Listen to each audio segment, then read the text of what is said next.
ಜನರ ದೂರಲೇಕೆ ನಾವು ಅವರ ಕಷ್ಟದಲ್ಲಿ ಇರಲು.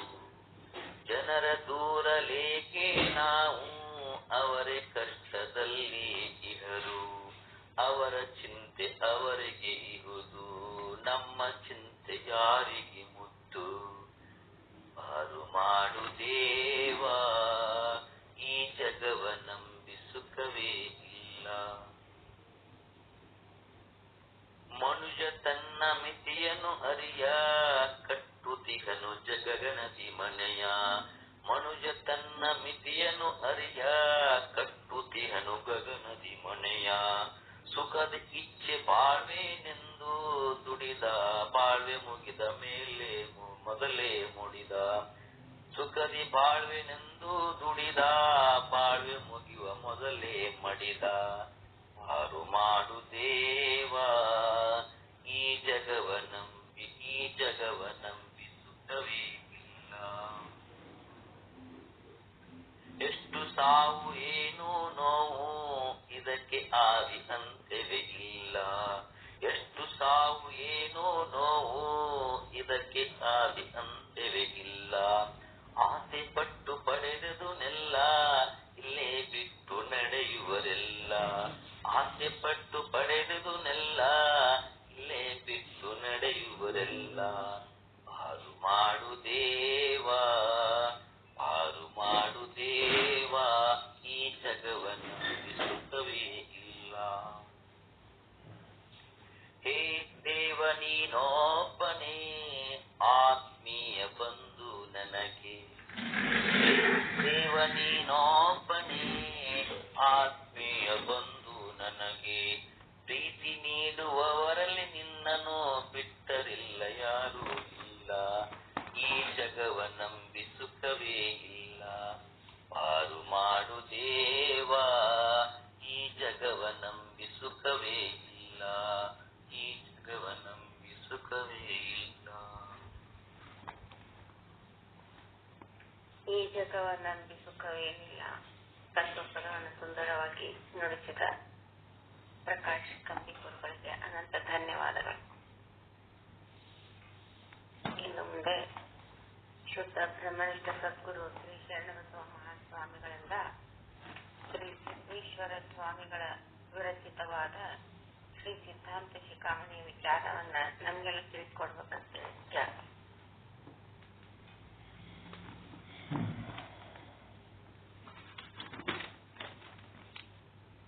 ಓಂ ಸದ್ಗುರು ಶ್ರೀ ಶುದ್ಧ ಬ್ರಹ್ಮಣೇ ನಮಃ. ಸಮಸ್ತ ಶುದ್ಧ ಬ್ರಹ್ಮ ಸ್ವರೂಪರಲ್ಲಿ ಅನಂತ ಅನಂತ ಪ್ರಣಾಮಗಳು.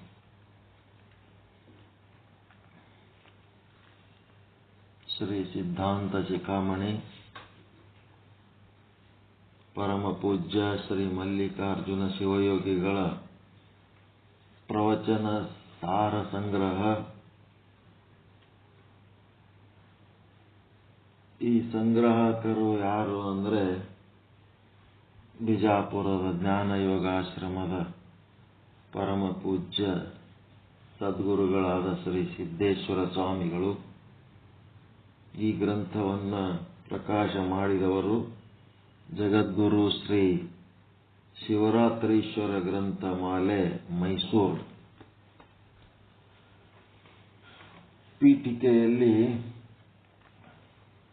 ಏನು ಹೇಳಿದರಂದ್ರೆ, ಆಧ್ಯಾತ್ಮ ಪದದ ನಿಷ್ಕರ್ಷೆ. ಆಧ್ಯಾತ್ಮ ಪದದ ನಿಷ್ಕರ್ಷೆ. ಆಧ್ಯಾತ್ಮ ಪದ ಅಂದ್ರೆ ಏನು? ಬರೀ ಆಧ್ಯಾತ್ಮ ಸಾಧನೆ ಅಂತೀವಿ. ಏನಂಗಂದ್ರ ಅಂತಂದ್ರೆ ಅಧಿ ಪ್ಲಸ್ ಆತ್ಮ. ಅಧಿ ಅಂತಂದ್ರೆ ಶ್ರೇಷ್ಠ, ಸರ್ವೋತ್ತಮ, ಸರ್ವಶ್ರೇಷ್ಠ.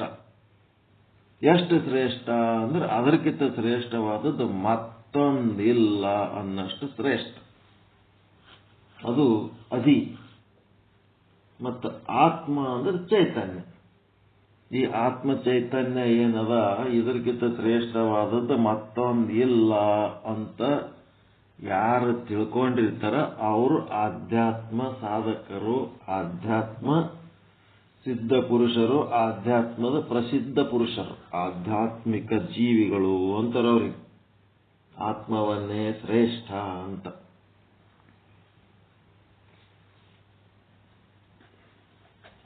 ಅದಕ್ಕಿಂತ ಶ್ರೇಷ್ಠವಾದದ್ದು ಮತ್ತೊಂದಿಲ್ಲ.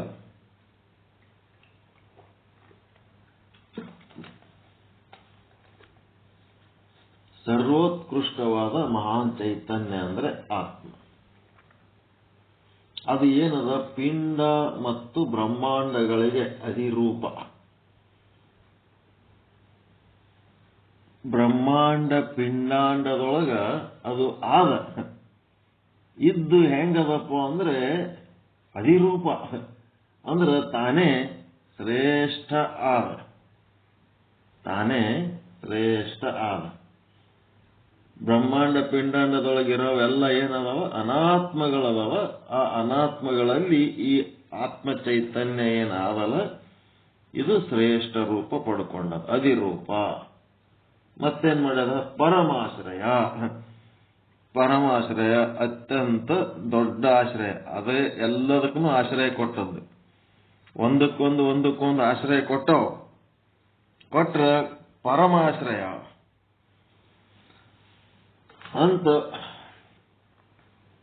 ಆ ಒಂದು ಅದಕ್ಕಿಂತ ಹಿಂದ ಮತ್ತೆ ಅದಕ್ಕೆ ಆಶ್ರಯ ಕೊಟ್ಟದ್ದು ಇನ್ನೊಂದಿಲ್ಲ, ತಾನೇ ಆಶ್ರಯ ಕೊಟ್ಟದ ಎಲ್ಲದಕ್ಕೂ. ಅಂಥದ್ದು ಪರಮಾಶ್ರಯ ಮತ್ತು ಪರಮ ಆತ್ಮ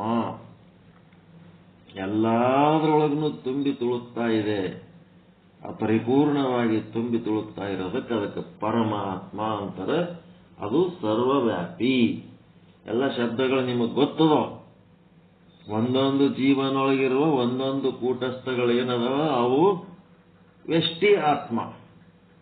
ಎಲ್ಲ ಆತ್ಮಗಳ ಮೊತ್ತ ಸೇರಿಸಿದ್ರೆ ಪರಮಾತ್ಮ, ಸಮಷ್ಟಿ ಆತ್ಮ. ಹೌದಲ್ರಿ?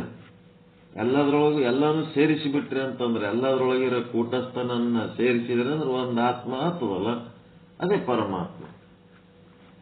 ಅದು ಸರ್ವವ್ಯಾಪಕ, ಒಳಗೂ ಅದ ಹೊರಗೂ ಅದ. ಅದಕ್ಕೆ ಶಿವಾದಿ ವಿದ್ಯಾಂತ ಪಂಚ ಶುದ್ಧ ಅದ್ವತತ್ವಗಳಲ್ಲಿ ಇದು ಬರ್ಕೋಬೇಕು. ಶಿವಾದಿ ವಿದ್ಯಾಂತ. ಶಿವಾದಿ ವಿದ್ಯಾಂತ ಅಂತಂದ್ರೆ ಪಂಚ ಶುದ್ಧ ಅದ್ವ. ಅದಕ್ಕೆ ಶುದ್ಧಾದ್ವ ತತ್ವಗಳು, ಶುದ್ಧ ತತ್ವಗಳು. ಶಿವಾದಿ ವಿದ್ಯಾಂತ ಅಂದ್ರೆ ಶುದ್ಧ ವಿದ್ಯಾ. ಇವು ಏನಪ್ಪ ಅಂದ್ರೆ 5 ತತ್ವಗಳದ. ಶಿವಾದಿ ವಿದ್ಯಾಂತ ಪಂಚ ಶುದ್ಧಾದ್ವ ತತ್ವಗಳು, 5 ತತ್ವ. ಯಾವ್ಯಾವಿವು ಬರ್ಕೋತೀರ? ಶುದ್ಧ ತತ್ವಗಳು, ಶುದ್ಧ ಅದ್ವ ತತ್ವ ಅಂತೇಳಿ ಜಗ್ಗಿ ಶಬ್ದಗಳು ಬಹಳ. ಸಿದ್ಧಾಂತ ಏನು ವೈದಿಕ ಏನೇನು ಸೇರಿಸ್ಬಿಟ್ಟಾರ ವೇದ ಆಗಮಗಳು. ನಮ್ಗೆ ಶುದ್ಧ ತತ್ವ ಅಂದ್ರೆ ಸಾಕು. 5 ಶುದ್ಧ ತತ್ವಗಳು ಯಾವುವು ಅಂತಂದ್ರೆ, 1 ಶಿವ, 2 ಶಕ್ತಿ, 3 ಸದಾಶಿವ, 4 ಈಶ್ವರ, 5 ಶುದ್ಧ ವಿದ್ಯಾ.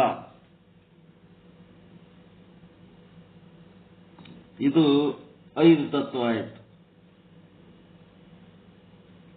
ಇವು 5 ಹೇಳಕ್ ಬರ್ಬೇಕು ನಿಮಗ. 5 ಶುದ್ಧ ತತ್ವಗಳು. ಆಮೇಲೆ ಮಾಯಾದಿ ಪ್ರಕೃತಿ ಅಂತ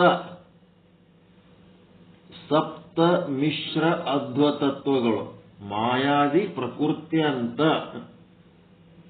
ಮಾಯೆಯಿಂದ ಹಿಡ್ಕೊಂಡು ಪ್ರಕೃತಿ ತನಕ 7 ತತ್ವಗಳದಾವ. ಮತ್ತ ಅವಕ್ಕ ಮಿಶ್ರ ತತ್ವಗಳು ಅಂತಾರೆ.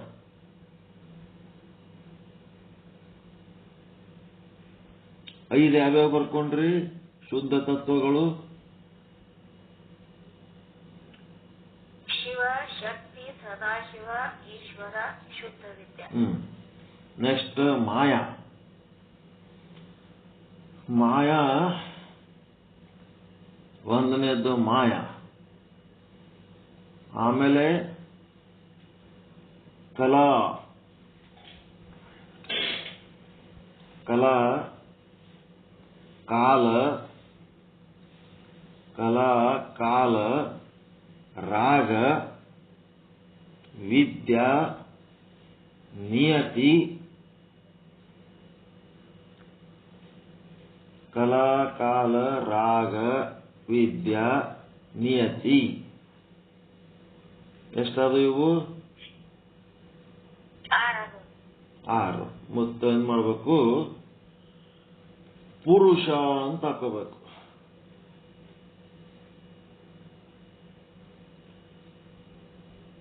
ಪುರುಷ. ಪುರುಷ ಆದ್ಮೇಲೆ ಪ್ರಕೃತಿ ಅಂತ ಹಾಕೋಬೇಕು.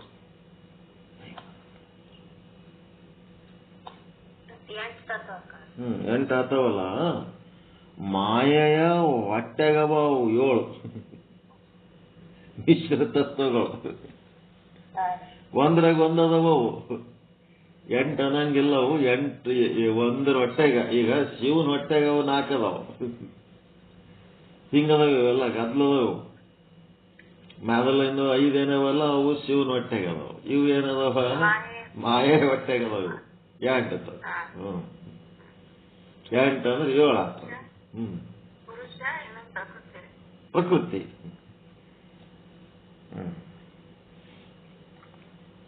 8 ಅನ್ನಂಗಿಲ್ಲ.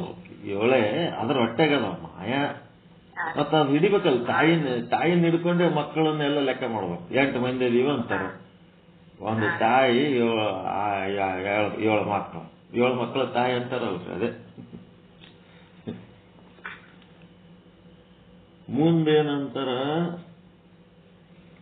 ಪ್ರಕೃತಿ ಅಂತ ಸಪ್ತ ಮಿಶ್ರ ತತ್ವಗಳಲ್ಲಿ ಅಹಂಕಾರಾದಿ ಭೂಮ್ಯಂತ 23 ಅಶುದ್ಧ ತತ್ವಗಳು. ಅಹಂಕಾರಾದಿ ಭೂಮ್ಯಂತ ಅಂತಂದ್ರ ಮುಂದೇನದ? ಅಶುದ್ಧ ತತ್ವಗಳದಾವ. ಅವು ಏನೇನಪ್ಪ ಅಂತಂದ್ರೆ ಅವು ಆಯ್ತಾರೆ. ಮುಂದ ಅವು 23 ಅಂದ್ರೆ 23 ತತ್ವ. 23 ತತ್ವ. ಈ 23 ತತ್ವ ಹೆಂಗದಾವ? ಪ್ರಕೃತಿ ಹೊಟ್ಟೆಗದಾವ. ಪ್ರಕೃತಿ ಹೊಟ್ಟೆಗದಾವ. ಏನದಾವ ಇವು? ಮನ ಬುದ್ಧಿ. ಮನ ಬುದ್ಧಿ. ಇಲ್ಲೇನದ? ಮನಸ್ಸಿನೊಳಗ ಚಿತ್ತದ, ಬುದ್ಧಿ ಒಳಗ ಅಹಂಕಾರ. ಅದಕ್ಕೆ ಅಹಂಕಾರಕ್ಕೊಂದು ಸ್ಪೆಷಲ್ ಜಾಗ ಕೊಟ್ಟಾರ ಇದ್ರೊಳಗೆ. ಅಹಂಕಾರದಿ. ಅದಕ್ಕೆ ಮನ ಬುದ್ಧಿ ಅಹಂಕಾರ ಅಂತ ಬರ್ಕೊಳ್ರಿ. ಏಸಾತಾವ ನೋಡೋಣ. ಮನ ಬುದ್ಧಿ ಅಹಂಕಾರ. ಚಿತ್ತ ಎದ್ರಾಗದ? ಮನಸ್ಸಿನಾಗೆ ಅದಾವ. ಬುದ್ಧಿ ಒಳಗ ಅಹಂಕಾರ ಅದ. ಇದ್ರಾಗೆ ಹೆಚ್ಚು ಕಡಿಮೆ ಆಗಿ ಗದ್ದಲಕ್ಕೆ ಬೀಳಕತ್ತಾವ. 23, 24, 25, 26 ಅಂತ ಇರ್ತಾರ. ಈ ಅಶುದ್ಧ ತತ್ವದಾಗೆ ಗದ್ದಲವ. ಅವು ಮ್ಯಾಲಿಂದ್ರಾಗೇನು ಸಮಸ್ಯೆ ಇಲ್ಲ. ಮನ ಬುದ್ಧಿ ಅಹಂಕಾರ ಆಯ್ತಾ. ನೆಕ್ಸ್ಟ್ ಏನ್ ಮಾಡ್ರಿ? 5 ಜ್ಞಾನೇಂದ್ರಿಯಗಳು ಬರ್ಕೊಳ್ರಿ. ಶ್ರೋತ್ರ, ತ್ವಚ, ನೇತ್ರ, ರಸನ, ಗ್ರಹಣ.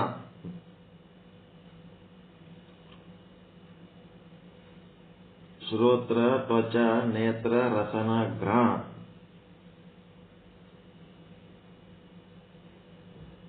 ಎಷ್ಟದು? 8 ಆದ್ರ ನೆಕ್ಸ್ಟ್ ವಾಕ್, ಪಾಣಿ, ಪಾದ, ಉಪಸ್ಥ, ಪಾಯು. ಅವು ಜ್ಞಾನೇಂದ್ರಿಯ, ಇವು ಕರ್ಮೇಂದ್ರಿಯ.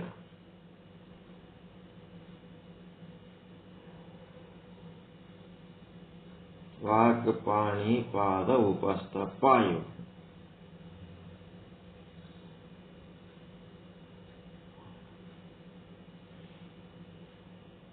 ಆಯ್ತ್ರ? ಇವು ಆದ್ಮೇಲೆ ನೆಕ್ಸ್ಟ್ ಏನು ಉಳಿತು?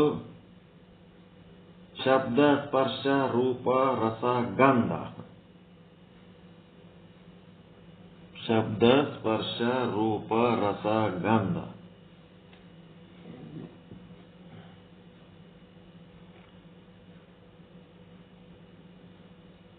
ಮೂರು 15 3 18.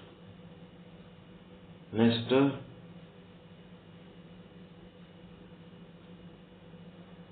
ಆಕಾಶ ವಾಯು ಅಗ್ನಿ ಜಲ ಪೃಥ್ವಿ.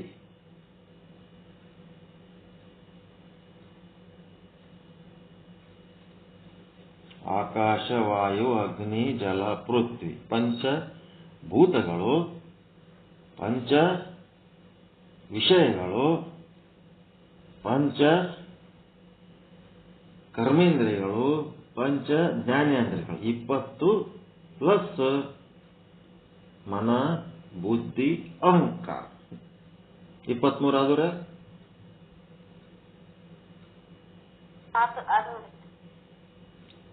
ಅವು ಏನಾದ್ರು ಇವು 23 ಅವು 7 23 7 30 ಮತ್ತೆ 5 35 ಅದು ಒಟ್ಟು 23 7 30 35 ಅದು ಅಲ್ಲ 35 ಅದು ಅಲ್ರಿ. ಏನ್ ಲೆಕ್ಕ ತಪ್ಪ ಲೆಕ್ಕ ಬರೋಬರೇ ಅದ. ತ್ರಿಮ್ ಅದೇನದಲ್ಲ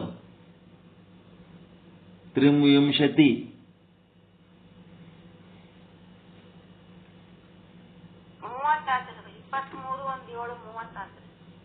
ಮತ್ ಮ್ಯಾಲ ಶಿವಶಕ್ತಿ ಅವಲ್ರಿ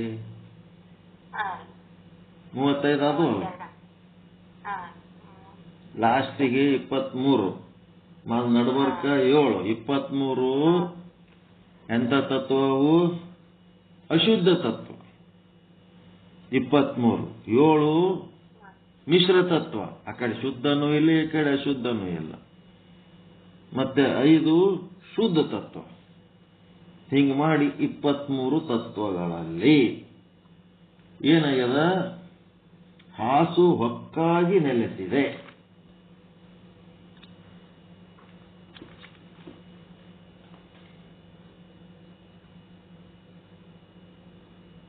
ಏನ್ ನೆಲೆಸದ? ಆತ್ಮ. 23 ತತ್ವಗಳಲ್ಲಿ ಹಾಸು ಹೊಕ್ಕಾಗಿ ನೆಲೆಸಿದೆ. ಈಟೆಲ್ಲ ಕಲಿಸಿ ಒಂದು ತಯಾರಾತು, ಒಂದು ಹೊಸದು ಹುಟ್ಟುತ್ತದ. ಏನದ ಅಂತಂದ್ರ ಜಡ ದೇಹಾಭಿಮಾನಿ ಅಜ್ಞಾನಿ ಜೀವ. ಜೀವ ಏನದ? ಜಡ ದೇಹಾಭಿಮಾನಿ ಅಜ್ಞಾನಿ ಜೀವ. ಇದೇ 36ನೇ ತತ್ವ. ಇಲ್ಲಿ ನೀವು ಮನ ಬುದ್ಧಿ ಚಿತ್ತ ಅಹಂಕಾರ ಆಸಕ್ತಿ ಇಲ್ಲಿ ಏನಾರ ಹೆಚ್ಚು ಕಡಿಮೆ ಮಾಡ್ಕೊಂಡ್ರಿ ಮತ್ತ 23 24 25 26 27 ಆಗ್ತಾವ. ಈಗ ಶಬ್ದ ಏನ್ 23 7 5 ಅಂತ ಹೇಳ್ಯಾರಲ್ಲ ಅದಕ್ಕೆ ಮ್ಯಾಚ್ ಮಾಡೋದಕ್ಕೆ ಈ ರೀತಿ ಇದು ಸೆಟ್ ಅದ ಅಷ್ಟೇ. ನಿಮಗೆ ಅದಕ್ಕಿಂತ ದಾಟಿದ ಜ್ಞಾನ ಅದ. ಅದ್ರಾಗ ನೀವು ಹೆಚ್ಚು ಕಡಿಮೆ ಮಾಡ್ಕೊಳ್ಳೋಣ ಮತ್ತಿದೇನ್ರಿ ಹಿಂಗಾಯ್ತಲ್ಲ ಅಂತೇಳಿ ಅನ್ಕೊಳಕ್ ಹೋಗ್ಬೇಡ್ರಿ. ಅವು ಒಂದ್ರೊಳಗೆ ಒಂದವ, ಒಂದ್ರ ಹೊಟ್ಟೆಗೆ ಒಂದವ. ಮನಸ್ಸಿನ ಹೊಟ್ಟೆ ಒಳಗ ಚಿತ್ತ ಅದ, ಬುದ್ಧಿ ಹೊಟ್ಟೆ ಒಳಗ ಅಹಂಕಾರ ಅದ. ಅವು 2 ಬರಿಬಹುದು, 3 ಬರಿಬಹುದು, 4 ಬರಿಬಹುದು, 5 ಬರಿಬಹುದು, ಏನಾದ್ರೂ ಮಾಡ್ಬೋದು. ಎಲ್ಲ ಕೂಡಿ ಒಂದೇ ಶರೀರ. ಸೀಳಿದ್ದು ಕೂದಲ ಸೀಳಿದ್ದಕ್ಕೆ ಹಂಗ ಸ್ಥೂಲ ಸೂಕ್ಷ್ಮ ಕಾರಣ ಅಂತ ಆಗ್ಯದ. ಇರೋದು ಒಂದೇ ಶರೀರ. ಒಂದೇ ಶರೀರದಾಗ ಹಂಗ ಮಾಡ್ಯಾರ. ಅದಕ್ಕೆ ಇವುಗಳಲ್ಲಿ ಏನಾಗ್ಯದ ಹಾಸು ಹೊಕ್ಕಾಗಿ ನೆಲೆಸಿದೆ. 23 ಪ್ಲಸ್ 7 30 ಪ್ಲಸ್ 5 35 ಪ್ಲಸ್ ಜಡ ದೇಹಾಭಿಮಾನಿ ಅಜ್ಞಾನಿ ಜೀವ. ಅಂದ್ರ ಅದಕ್ಕೆ ಏನ್ ಮಾಡ್ಬೇಕು ನಾವೀಗ? ಜಡ ದೇಹದ ಅಭಿಮಾನ ಬಿಡಿಸ್ಬೇಕು, ಅಜ್ಞಾನ ಕಳೆದು ಜ್ಞಾನಿ ಮಾಡಬೇಕು. ಇದೇ ನಮ್ಮ ಕೆಲಸ ಜೀವ ಅಂದ್ರೆ. ಹೌದಲ್ರಿ? 36ನೇದ್ದು ತಿಳಿಲಕತ್ತದ? 32ನೇ ತತ್ವ ಜೀವ. ಜೀವ. ಇದೆಲ್ಲ ಕಲಿಸಿ ಏನಾಗ್ತದ? ಒಂದು ತಯಾರಾಗ್ತದ ಜೀವ.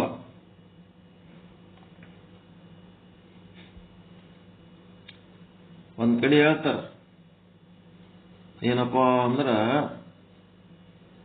ಬ್ಯಾಡ್ ಬಿಡ್ರಿ ಅದೆಲ್ಲ ಹೇಳ್ಕೊತ್ ಕುಂದ್ರದು ಬ್ಯಾಡ ಈಗ. ಎಲ್ಲ ತತ್ವಗಳು ಕೂಡಿ ಒಂದು ಜೀವ ಅಂತ ತಯಾರ, ಇಷ್ಟು ತಿಳ್ಕೋಬೇಕು.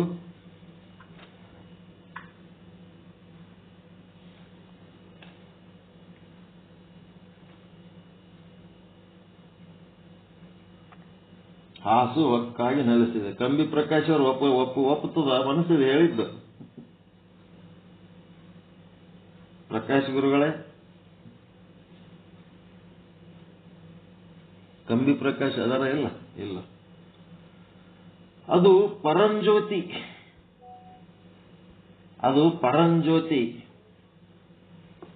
ಎಂತ ಜ್ಯೋತಿ ಅಂದ್ರ ಅಲುಪ್ತ ಪ್ರಕಾಶ. ಒಮ್ಮ ಇದ್ದು ಒಮ್ಮ ಇಲ್ಲದಂಗ ಆಗ ಜ್ಯೋತಿ ಅಲ್ಲದು.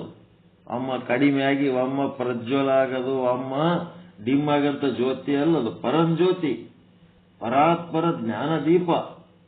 ಅದಕ್ಕೆಯೇ ಆ ದೇಹದಲ್ಲಿ ಏನದಪ್ಪ ಅಂದ್ರೆ ಚಿಲ್ಲಿಂಗ. ದೇಹದ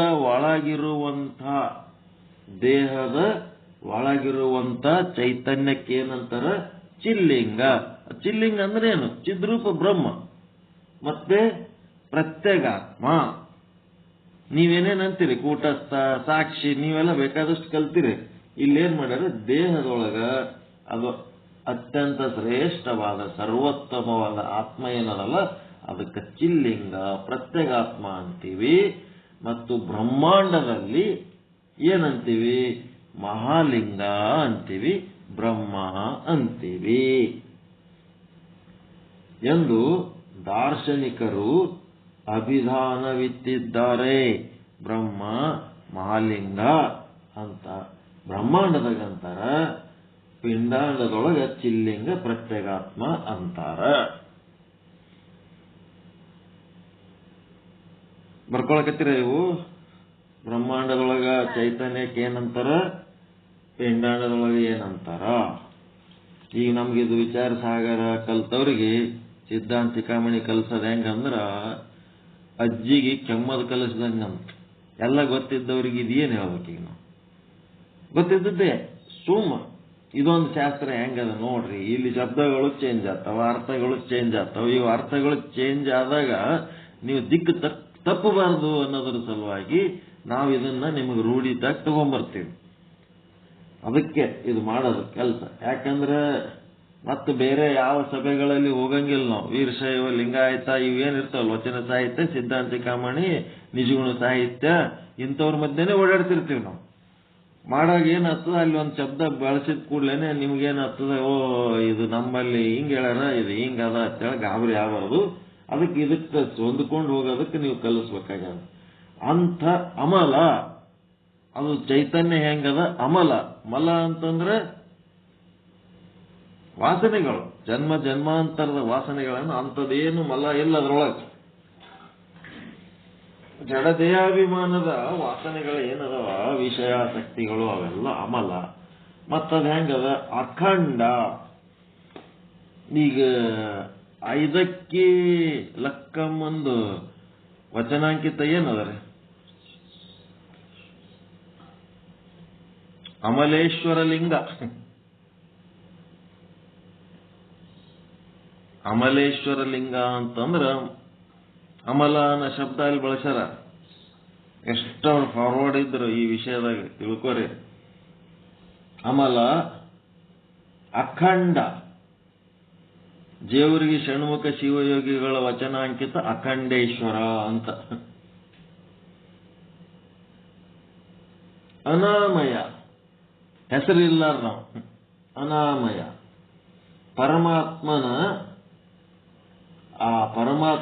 ವಿಮಲ ಜ್ಞಾನವೇ ಆಧ್ಯಾತ್ಮ.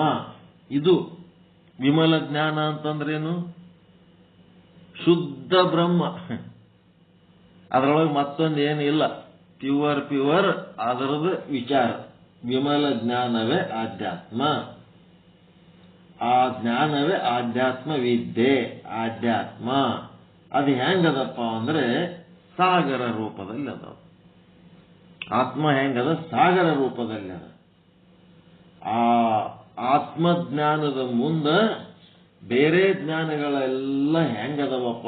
ಉಳಿದೆಲ್ಲ ವಿದ್ಯೆಗಳು ಹೆಂಗದವಂದ್ರೆ ಚಿಕ್ಕ ಪುಟ್ಟ ಹೊಂಡಗಳು. ಜಗತ್ತಿನ ತುಂಬ ವಿಜ್ಞಾನಿಗಳು ಭೌತಶಾಸ್ತ್ರ, ರಾಸಾಯನಿಕ ಶಾಸ್ತ್ರ, ಜೀವಶಾಸ್ತ್ರ, ಈಗ ಮತ್ತೆ ಹೊಸ ಏನೇನೋ ಬಂದವ. IT BT ಏನೇನೋ ಬಂದವಲ್ರಿ. ಬಯೋಟೆಕ್ನಾಲಜಿ ಅವು ಏನೇನೋ ಬಂದವ. ಎಲ್ಲ ಹೊಸ ಲೆಕ್ಕದಷ್ಟಿರಲಿ ವಿಜ್ಞಾನಿಗಳು. ಮತ್ತೆ ವೈದ್ಯಕೀಯ, ಇಂಜಿನಿಯರಿಂಗು, ಮತ್ತೆ ಭಾಷಾ ಸಾಹಿತ್ಯ ಇರ್ಬೋದು, ಏನೆಲ್ಲ ಇರ್ಬೋದು. ಅವೆಲ್ಲ ಏನದವ? ಆಧ್ಯಾತ್ಮ ಸಾಧನೆ ಸಾಗರ ಇದ್ದಂಗ. ಅದರ ಮುಂದೆ ಇವು ಯೂನಿವರ್ಸಿಟಿ PhDಗಳೇನದವಲ್ಲ, ಇವೆಲ್ಲ ಸಣ್ಣ ಪುಟ್ಟ ಹೊಂಡಗಳು. ಹೊಂಡ. ಆ ಆತ್ಮಸಾಗರದಲ್ಲಿ ಸ್ನಾನ ಮಾಡಿದರೆ, ಆತ್ಮಸಾಗರದಲ್ಲಿ, ಆತ್ಮವಿದ್ಯಾ ಸಾಗರದಲ್ಲಿ ಸ್ನಾನ ಮಾಡಿದರೆ ಸರ್ವ ದುಃಖಗಳು ನಾಶವಾಗಿ ದಿವ್ಯ ಅಮೃತ ಆನಂದ ದೊರೆಯುತ್ತದೆ. ಆತ್ಮಜ್ಞಾನದ ಸಾಗರದಲ್ಲಿ ಮುಳುಗಿ ಹೇಳಬೇಕು.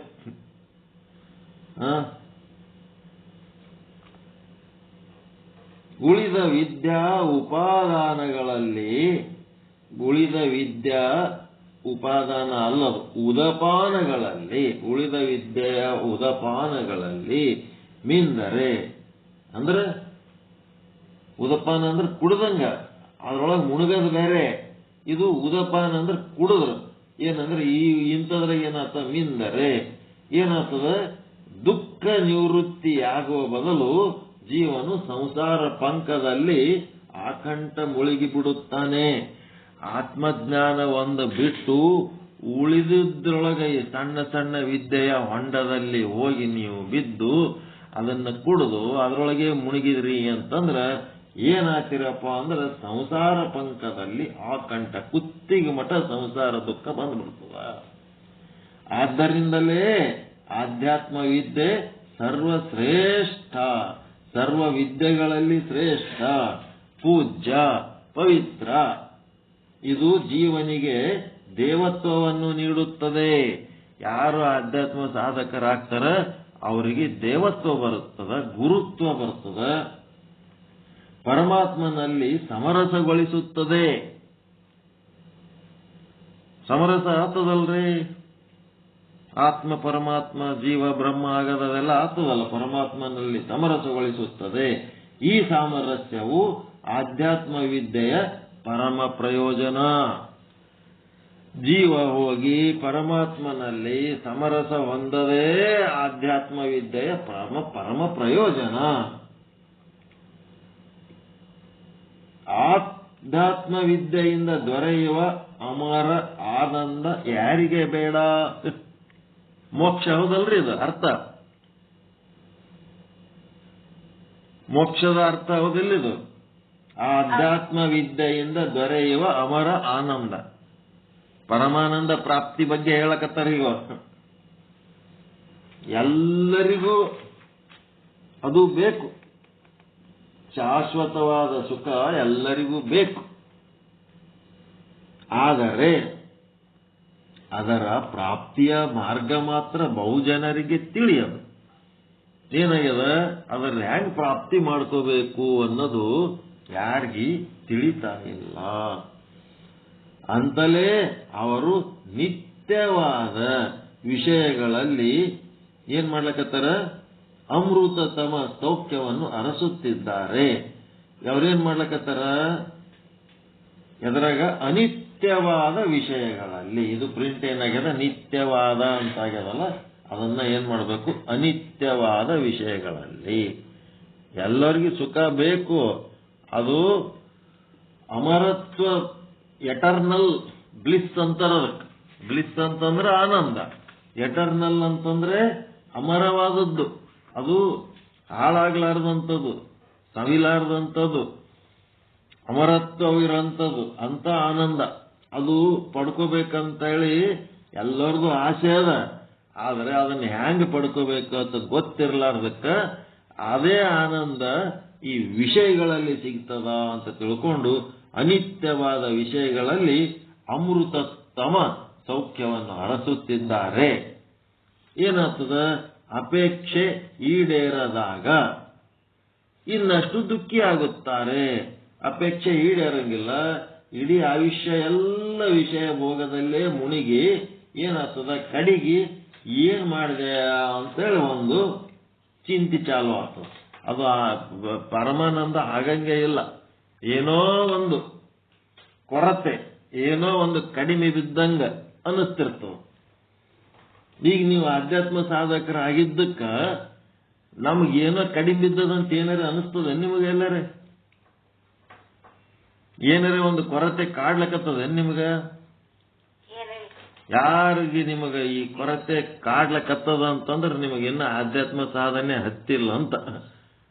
ನಮಗೆ ಏನ್ ಸಿಗಬೇಕು ಅದು ಸಿಕ್ಕದ, ಉಳಿದದ್ದು ಏನ್ಯಾಕಾಗಲ್ಲ, ಅದ್ರ ಬಗ್ಗೆ ಚಿಂತೆ ಇಲ್ಲ ನಮಗ್. ಹಂಗಾಗಬೇಕು. ಅದಕ್ಕೆ ಏನದ? ಅಂಥದೊಂದು ಅಮೃತತ್ವ ಸೌಖ್ಯದ ಅಪೇಕ್ಷೆ ಈಡೇರಲಿಲ್ಲ. ಯಾಕಂದ್ರೆ ವಿಷಯದಲ್ಲಿ ಸುಖ ಹುಡುಕಿದವ್ರದ್ದು ಹಣೆ ಬರ ಹಂಗಾಗ್ತದ. ಆಧ್ಯಾತ್ಮ ಸಾಧನೆ ಅಂದ್ರ ಅದು ಹೆಂಗ್ ಪಡ್ಕೋಬೇಕಂತ ಗೊತ್ತಿಲ್ಲದಕ್ಕ ಶಬ್ದ ಸ್ಪರ್ಶ ರೂಪ ರಸ ಗಂಧ ಹೊನ್ನು ಹೆಣ್ಣು ಮಣ್ಣು ಅಧಿಕಾರ ಪ್ರಚಾರ. ಹೆಣ್ಣಂತ ಯಾವಾಗ ಶಬ್ದ ಬಳಸ್ತೀವಿ ಅಲ್ಲಿ ಶರೀರ ಅಂತ ತಿಳ್ಕೋಬೇಕು. ಗಂಡಿನ ಶರೀರನೂ ಅಷ್ಟೇ, ಹೆಣ್ಣಿನ ಶರೀರನೂ ಅಷ್ಟೇ. ಶರೀರ ಅಂದ್ರೆ ಶರೀರ ಅಷ್ಟೇ. ಮುಂದೆ ವಿಚಾರ ಸಾಗರದೊಳಗ ಹೆಣ್ಣಿನ ಶರೀರದ ಬಗ್ಗೆ ಭಯಂಕರ ಬರೀತಾರೆ. ಹೆಣ್ಣಿನ ಶರೀರದ ಬಗ್ಗೆ ಬರೇ ಟೈಮ್ನೊಳಗೆ ಹೆಣ್ಮಕ್ಳು ಕುಂದ್ರಬಾರದು ಅನ್ನೋ ರೀತಿಯಲ್ಲಿ ಅದ. ಅವಾಗ ಹೆಣ್ಮಕ್ಳು ಕುಂದಿರ್ಸ್ಕೊಂಡು ಹೇಳೋ ಧೈರ್ಯ ಯಾರಿಗೆ ಅದ? ಕೇವಲ ಶುದ್ಧ ಬ್ರಹ್ಮ ಪೀಠಕ್ಕೆ ಒಂದೇ ಅದು. ಯಾಕಂದ್ರೆ ನಾವೇನ್ ಮಾಡೀವಿ? ಹೆಣ್ಣಂತ ಇಟ್ಕೊಂಡೇ ಇಲ್ಲ ಇದ್ರಾಗ. ಹೆಣ್ಣ ಅಂತೇಳಿ ಜಾಗದಾಗ ಏನ್ ಮಾಡೀವಿ? ಶರೀರ. ಗಂಡಿನ ಶರೀರ ಆದ್ರೇನು, ಹೆಣ್ಣಿನ ಶರೀರ ಆದ್ರೇನು, ಸಪ್ತಧಾತುಗಳಿಂದ ಮಾಡಿದ ಶರೀರದ ಅದನ್ನೇ ಅವರು ವರ್ಣನೆ ಮಾಡಿ ಹೇಳ್ತಾರೆ. ಅದು ಎಷ್ಟು ಹೇಯ ಅದ ಅನ್ನೋದ್ರ ಬಗ್ಗೆ ಹೇಳ್ಕೊತ ಹೋಗ್ತಾರೆ.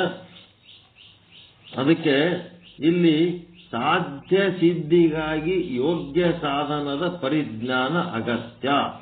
ಏನು ಈ ಒಂದು ಸಿದ್ಧಿಯನ್ನ ಸಾಧ್ಯ ಮಾಡ್ಕೋಬೇಕಾದ್ರೆ ಯೋಗ್ಯ ಸಾಧನದ ಪರಿಜ್ಞಾನ, ಎಂತಲ್ಲಿ ಹೋಗ್ಬೇಕು, ಏನು ಕೇಳಬೇಕು, ಏನು ಓದಬೇಕು ಅನ್ನೋಂಥದ್ದು ಪರಿಜ್ಞಾನ ಇರ್ಬೇಕು. ಪರಿಜ್ಞಾನ ಇರಲಾರ್ದೆ ಏನಾರ ಮಾಡ್ಲಕ್ಕಾದ್ರೆ ಅದು ಕೆಲಸ ಫೇಲ್ ಆಗ್ತದೆ. ನಮ್ಮ ದೇಶದಲ್ಲಿ ನೂರಾರು ಸಾವಿರಾರು ಸಂತ ಮಹಾತ್ಮರು ತಮ್ಮ ಜೀವನವನ್ನೆಲ್ಲ ಮೀಸಲಾಗಿಟ್ಟು ನಿತ್ಯಾನಂದದ ಹಲವಾರು ಸಾಧನಾ ಮಾರ್ಗಗಳನ್ನ ಶೋಧಿಸಿದ್ದಾರೆ. ನಮ್ಮ ದೇಶದೊಳಗ ಸಂತರು ಮಹಾತ್ಮರು ಅದನ್ನ ಆ ದಾರಿಯನ್ನ ಹುಡುಕಿ ಕೊಟ್ಟಾರ. ತಮ್ಮ ಜೀವನನೇ ಅದನ್ನು ಸಂಶೋಧನೆ ಮಾಡುವುದಕ್ಕೆ ಮೀಸಲಾಗಿಟ್ಟು ನಿತ್ಯಾನಂದದ ಹಲವಾರು ಸಾಧನಾ ಮಾರ್ಗಗಳನ್ನು ಶೋಧಿಸಿದ್ದಾರೆ. ಏನಾಗ್ಯಾರ? ವಿಷಯ ವಿರಕ್ತರಾಗಿ ಅವರ ಜೀವನದೊಳಗ ವಿಷಯ ಭೋಗನೆ ಅನುಭವಿಸಲಾರದೆ ಏನಾಗ್ಯಾರ? ಅವರು ಮನಸ್ಸನ್ನ ಅಂತರ್ಮುಖಿಗೊಳಿಸ್ಯಾರ. ಅವರು ಹೊರಗಿನ ವಿಷಯಗಳ ಕಡೆ ಹರಿಸಲಾರದೆ ಮನಸ್ಸನ್ನ ಅಂತರ್ಮುಖಿಗೊಳಿಸಿ ಬಹುದೀರ್ಘ ಕಾಲ ಅಂತರ್ಯಾತ್ರೆಗೈದು ಕೊನೆಗೊಮ್ಮೆ ಅತ್ಯಂತಿಕ ದಿವ್ಯ ಸತ್ಯದಲ್ಲಿ ಬೆರೆತು ಒಂದಾಗಿ ನಶಿಸಿದ ಸಂತಸವನ್ನ ಅನುಭವಿಸಿದ ಅವರು ತಾವು ಅನುಷ್ಠಾನಿಸಿದ ಸಫಲ ಸಾಧನೆಗಳನ್ನ ನಮಗಾಗಿ ವಿವರಿಸಿದ್ದಾರೆ. ತಾವು ಅನುಭವಿಸಿದ ನಶಿಸಿ ಹೋದಂತ ಸಂತಸ, ನಮ್ಮ ಸಂತೋಷನೇ ಕಳ್ಕೊಂಡಂತ ಸಂತೋಷವನ್ನು ಮತ್ತ ಅವರು ಚೆನ್ನಾಗಿ ಅನುಭವಿಸಿ ಏನ್ ಮಾಡ್ಯಾರ? ತಾವು ಅನುಷ್ಠಾನಿಸಿದ ಸಫಲ ಸಾಧನೆಗಳನ್ನ ನಮಗೆ ವಿವರಿಸಿದ್ದಾರೆ. ನಮಗೆ ಕೇಳ್ಯಾರ ಅವರು ತಮ್ಮ ತಾವು ಅನುಭವಿಸಿ ಹೋಗ್ಬೇಕಿತ್ತು ಅಂತ. ಯಾಕೆ ಅಂತ ಕೇಳಿದರೆ, ನಮಗೂ ಆ ಅಪ್ರತಿಮ ಸುಖ ದೊರಕಬೇಕೆಂಬುದೇ ಅವರ ಕಳಕಳಿ. ನಾ ಹಗಲು ರಾತ್ರಿ ಅದಕ್ಕ ಸುಖಕ್ಕೆ ಬಡ್ಕೋತೀನಿ ಅಂತಂದ್ರೆ ನನಗಾದ ಸುಖ ನಿಮಗಾಲಿ, ನನಗಾದ ಆನಂದ ನಿಮಗಾಲಿ.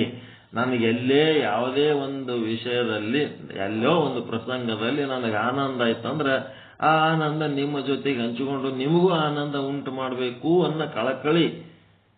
ಆ ಕಳಕಳಿಲಿಂತೆ ಮಾಡ್ಲಕತ್ತೀನಿ ಇಲ್ಲ ಈ ಪಾಠ. ನಾನು ಏನ್ ನಂದನ ಮಾಡ್ಕೊಂಡು ಹೋಗ್ಬೇಕಂತ ಮಾಡ್ಲಕತ್ತೀನಿ. ವೈಯಕ್ತಿಕ ಮೋಕ್ಷ ಎಲ್ಲರಿಗೂ ಸಿಗಲಿ, ಎಲ್ಲರೂ ಆನಂದ ಹೊಂದಲಿ, ನನಗಾದ ಆನಂದ ಲೋಕಕ್ಕಾಗಲಿ, ಅಷ್ಟೇ ಅಲ್ಲ.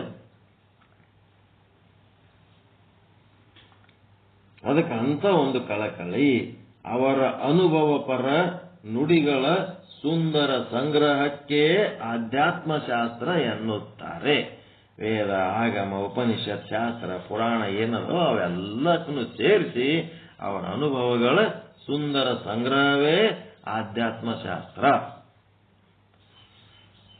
ಒಂದೊಂದು ಶಬ್ದ ಮುಂದಕ್ಕೆ ಹೋಗ್ಲಕ್ ಬಿಡಂಗಿಲ್ಲ ನೋಡ್ರಿ, ಎಷ್ಟು ಮುತ್ತು ಪೋಣಿಸಿದಂಗೆ ಪೋಣಿಸಿ ಬರ್ದಾರ ಇದು ಬುಕ್. ಆ ಹುಡುಗಿಗೆ 20 ವರ್ಷ ವಯಸ್ಸಿಲ್ಲ ಆ ಸಮಯದಲ್ಲಿ. ಸಿದ್ದೇಶ್ವರ ಸ್ವಾಮಿ ಹುಡುಗತನದಾಗ ಬರ್ದಾರದು. ಎಷ್ಟು ಅದು ನೋಡ್ರಿ, ಶಬ್ದಗಳು ನಿಮ್ಗೆ ಅರ್ಥ ಆಗ್ಲಕತ್ತಿರ್ಬೇಕೀಗ. ಸುಮ್ಮನೆ ಏನು ಸಡ್ಲು ಭಾಷೆ ಏನು ಇಲ್ಲ ಅದ್ರಾಗ. ಒಂದೊಂದು ಶಬ್ದನು ಪವರ್ಫುಲ್ ಅದಾವು. ಪರಮ ಸತ್ಯದ ಸ್ವರೂಪ ಏನೇನ್ ತಿಳ್ಕೋಬೇಕಪ್ಪ ಅಂತಂದ್ರೆ, ಒಂದನೇದ್ದು ಪರಮ ಸತ್ಯದ ಸ್ವರೂಪ, ಸದ್ರೂಪ, ಚಿದ್ರೂಪ, ಆನಂದ ರೂಪ, ನಿತ್ಯ ರೂಪ, ಪರಿಪೂರ್ಣ ರೂಪ, ಏನೇನ್ ಅಂತಿರಲ್ಲ. ನೆಕ್ಸ್ಟ್ ಜೀವ ಜಗತ್ತುಗಳ ರಚನೆ. ಇದೇನು ಜಗತ್ತು, ಇಲ್ಲಿ ಹುಟ್ಟಿ ಬಂದೀವಿ, ಏನದ ಇದು, ಇದಕ್ಕೆ ನಮಗ ಏನ್ ಸಂಬಂಧ ಅಂತ ಜೀವ ಜಗತ್ತುಗಳ ರಚನೆ. ಮುಂದೆ ಮೂರನೇದ್ದು ಜೀವನದ ಗುರಿ, ಮೂರನೇದ್ದು. ನಾಲ್ಕನೇದ್ದು ಆನಂದದ ಲಕ್ಷಣ. ಸುಖ ದುಃಖ ಏನದವ ಅವು ಆನಂದ ಅಲ್ಲವು. ಸುಖ ಹೆಚ್ಚಾದ್ರ ದುಃಖ ಇಲ್ದಂಗೆ ಕಾಣ್ತದ, ದುಃಖ ಹೆಚ್ಚಾದ್ರೆ ಸುಖ ಇಲ್ದಂಗೆ ಕಾಣಿಸ್ತದ. ಅದಲ್ಲ ಆನಂದದ ಲಕ್ಷಣ. ಹೆಂಗಿರ್ತದ ಆನಂದದ ಲಕ್ಷಣವನ್ನು ತಿಳ್ಕೋಬೇಕು. ಹಾಗೂ ಜೀವ ದೇವರ ಐಕ್ಯ.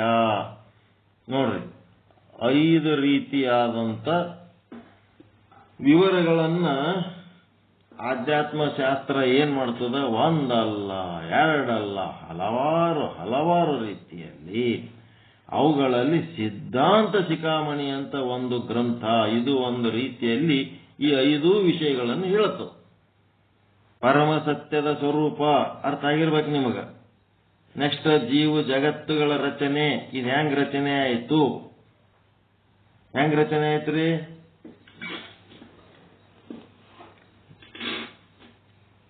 ಜೀವ ಜಗತ್ತುಗಳ ರಚನೆ ಹೆಂಗಾಯ್ತು? ಪರಮ ಸತ್ಯದ ಸ್ವರೂಪ ಗೊತ್ತದ ನಿಮಗೆ. ಸದ್ರೂಪ ಬ್ರಹ್ಮ, ಚಿದ್ರೂಪ ಬ್ರಹ್ಮ, ಹಿಂಗೆಲ್ಲ ಹೇಳ್ತೀರಿ. ಜೀವ ಜಗತ್ತುಗಳ ರಚನೆ, ಬ್ರಹ್ಮಾಂಡ ಪಿಂಡಾಂಡಗಳ ರಚನೆ ಹೆಂಗಾಯ್ತು? ಈಶ್ವರನ ಸಂಕಲ್ಪದಂತೆ. ಏನ್ರಿ? ಈಶ್ವರನ ಸಂಕಲ್ಪದಂತೆ. ಕಲ್ಪವೃಕ್ಷ ಇದ್ದಂಗದು ಈಶ್ವರ. ಅವನಿಗೆ ಸಂಕಲ್ಪ ಮಾಡಿದಂಗ ಅದೇನಾಯ್ತು? ಈಶ್ವರನ ಸಂಕಲ್ಪದಂತೆ ಮಾಯೆ ವಿಕಾಸ ಹೊಂದಿದಳು.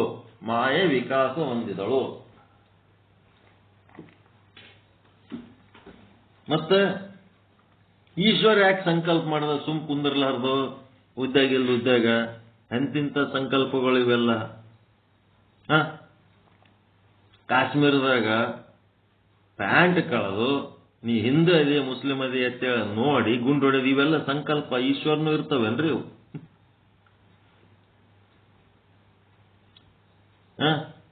ಇಂಥವೆಲ್ಲ ಸಂಕಲ್ಪ ಈಶ್ವರನು ಇರ್ತವ? ಮತ್ತ ಅವು ಏನವು? ಅವ್ರಿಗೆ ಅಂತ ಪರಿಸ್ಥಿತಿ ಯಾಕೆ ಬಂತು? ಯಾರು ಬುದ್ಧಿ ಉಪಯೋಗ ಮಾಡ್ರಿ?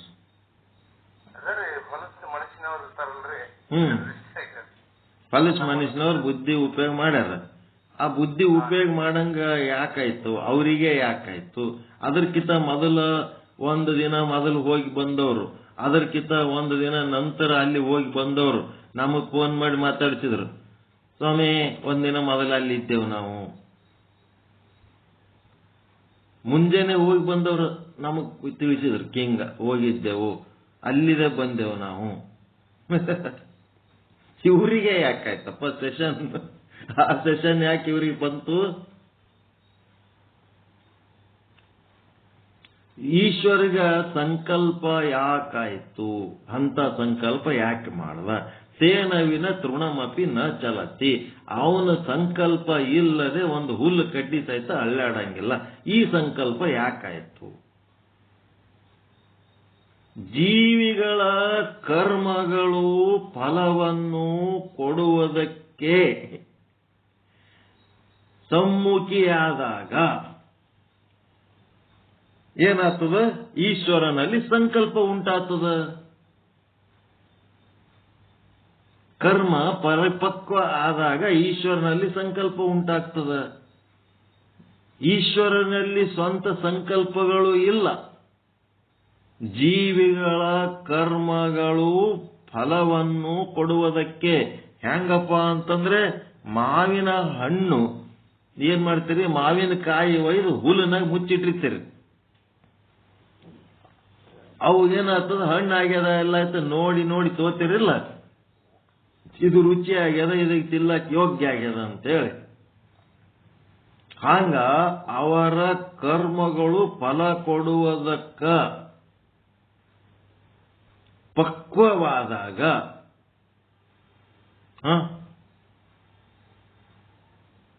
ಹೆಂಗ?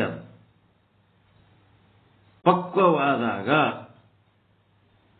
ಜೀವಿಗಳ ಕರ್ಮಗಳು ಫಲವನ್ನು ಕೊಡುವುದಕ್ಕೆ ಪಕ್ವವಾದಾಗ ಏನಾಗ್ತದ? ಈಶ್ವರನಲ್ಲಿ ಸಂಕಲ್ಪ ಉಂಟಾಗ್ತದೆ. ಕಾಮಧೇನು ಅಂತಂದ್ರ ಕಾಮಧೇನುವಿಗೆ ಸ್ವಂತ ಕಾಮನೆಗಳಿಲ್ಲ, ನಿಮ್ಮ ಕಾಮನೆಗಳು. ಆ ಕಾಮಧೇನುವಿನ ಬಳಿ ಹೋಗಿ ಜೀವರುಗಳು ಏನು ಕಾಮಿಸುತ್ತಾರೆ ಅದು ಕಾಮಧೇನು ಕೊಡ್ತದೆ. ಕಲ್ಪವೃಕ್ಷದ ಬಳಿ ಹೋಗಿ ನೀವು ಏನನ್ನು ಕಲ್ಪಿಸ್ತೀರಿ ಅದು ಕಲ್ಪವೃಕ್ಷ ಕೊಡ್ತದೆ. ಚಿಂತಾಮಣಿ ಹತ್ರ ಹೋಗಿ ನೀವು ಏನ್ ಚಿಂತೆ ಮಾಡ್ತೀರಿ ಅದನ್ನ ಅದು ಚಿಂತಾಮಣಿ ಕೊಡ್ತದೆ.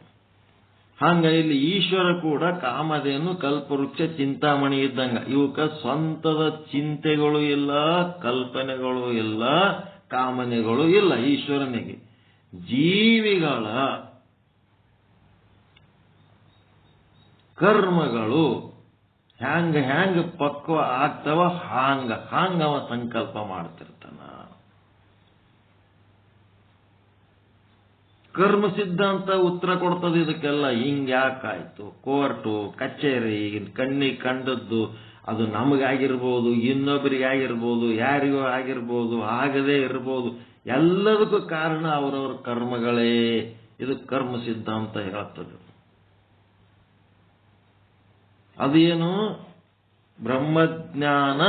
ಬ್ರಹ್ಮಜ್ಞಾನ ತಿಳಿಯಲಾರದವರಿಗೆ ಪಾಪ ಪುಣ್ಯ ಮತ್ತೆ ಸ್ವರ್ಗ ನರಕ ಸುಖ ದುಃಖ ಇವೆಲ್ಲ ಯಾರಿಗೆ?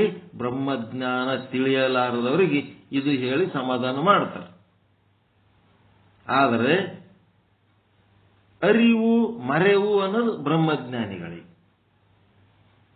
ಅರಿವು ಮರೆವು ಅನ್ನೋದು ಬ್ರಹ್ಮಜ್ಞಾನಿಗಳಿಗೆ. ಅಲ್ಲೇನು ಹೊಡೆಸ್ಕೊಂಡು ಸಾಯಾಗ ಅಲ್ಲಿ ಯಾವ ಸೆಕ್ಯೂರಿಟಿನೂ ಇಲ್ಲ, ಯಾರು ಬರ್ಲಕ್ ಸಾಧ್ಯನೇ ಇಲ್ಲ. ಅಂತ ಏರಿಯಾದಾಗ ಹೋಗಿದ್ದೇವು ಅಂತಂದ್ರ ಯಾಕೆ ಹೋಗ್ಬೇಕಪ್ಪ ಅಷ್ಟು ಡೀಪ್ ಜಂಗಲ್ದಾಗ? ಮರೆ ಹೋಗುದಿಲ್ಲದು. ಅರಿವಿತ್ತಂತಂದ್ರೆ 4 ಮಂದಿ ಇದ್ದಲ್ಲಿ ಎಲ್ಲಿ ಗದ್ದಲಿರ್ತದ 1 ಮಂದಿ ಜನ ಇದ್ದಲ್ಲಿ ಇರ್ತಾರ, ಹೌದಾ ಇಲ್ಲ? ಎಲ್ಲರ ಪ್ರವಾಸಕ್ಕೆ ಹೋದಾಗ ಡೀಪ್ ಜಂಗಲ್ದಾಗ ಹೋಗೋದು, ಆ ನದಿ ಅದು ಇದ್ದಲ್ಲಿ ಪೂರ್ತಿ ತಮಗೆ ಈಜು ಬರ್ಲಿಲ್ಲ ಅಂತಂದ್ರು ಅದ್ರೊಳಗೆ ಪೂರ ಸೆಂಟ್ರಿನಾಗ ಹೋಗ್ಬಿಡೋದು, ಎಳ್ಕೊಂಡು ಹೋಗೋದು. ಇವು ಮರುವಿನ ಕೆಲಸ, ಹೌದಾ ಅಲ್ಲ ಹೇಳ್ರಿ? ನಮಗೆ ಈಜು ಬರಲ್ಲ. ದಂಡಿ ಕೂತು ನೀರ್ ಮೈ ಮೇಲೆ ಹಾಕೋಬೇಕಂದ್ರು ಕಾಲು ಜಾಸ್ತಿ ಒಗಿತಿರ್ತದ ನದಿ. ಅಂಥದ್ರಾಗ ಬಡ ಬಡ ಇಳೋದಕ್ಕೆ ಸೆಂಟರ್ನಾಗ ಹೋಗ್ಬಿಟ್ರೆ ನಮ್ಮ ಹತ್ರ ಏನಾರ ಒಂದು ಪ್ರೊಟೆಕ್ಷನ್ಗೆ ಒಂದು ಆಯುಧ ಇಲ್ಲ, ಕಾಯ್ಲಕ್ಕ ಅಲ್ಲಿ ಪೊಲೀಸರಿಲ್ಲ, ಮಿಲಿಟರಿ ಅವರು ಇಲ್ಲ ಅಂತ ಅಲ್ಲಿ ಹೋಗಕ್ಕೆ ಓಡಿಸ್ಕೊಂಡು ಅಲ್ಲಿ ಮಿಲಿಟರಿ ಅವರಿಲ್ಲ, ಅವರಿಲ್ಲ, ಮತ್ತೆ ಇಲ್ಲಿ ಯಾರು ನಿರ್ಜನ ಆದ ಅಂತ ಅಂದ್ಮೇಲೆ ಅಲ್ಲಿ ಹೋಗೋದು ಸುರಕ್ಷಿತ ಅಲ್ಲ. ಮನುಷ್ಯರು ಹೊಡೆದ್ರು ಪ್ರಾಣಿಗಳು ಯಾವರ ಕಾಡು ಪ್ರಾಣಿಗಳು ಬಂದು ಅಟ್ಯಾಕ್ ಮಾಡಿದ್ರ, ಮನುಷ್ಯರು ಅಟ್ಯಾಕ್ ಮಾಡ್ಯಾರ ಅದು ಪ್ರಶ್ನೆ. ಕಾಡು ಪ್ರಾಣಿಗಳು ಅಟ್ಯಾಕ್ ಮಾಡಿದ್ರ ನಿರ್ಜನ ಪ್ರದೇಶದೊಳಗೆ ಸುರಕ್ಷಿತವಾಗಿ ಇರ್ಬೇಕಾಗಿರೋದಂತ ಒಂದು ಇರ್ತದ ಇಲ್ಲ ಹೇಳ್ರಿ ಮನುಷ್ಯರಿಗೆ?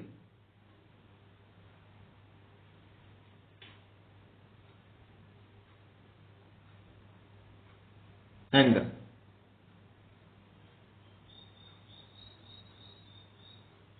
ಏನ್ರಿ? ಇರ್ಬೇಕನ್ನೋದು ಒಂದು ಅರಿವು ಬೇಕಾ ಬೇಡ? ನಮ್ಮ ಮರಿವೇ ನಮಗ ಕಾರಣ, ನಮಗ ಅಪಾಯ ಉಂಟಾಗೋದಕ್ಕ.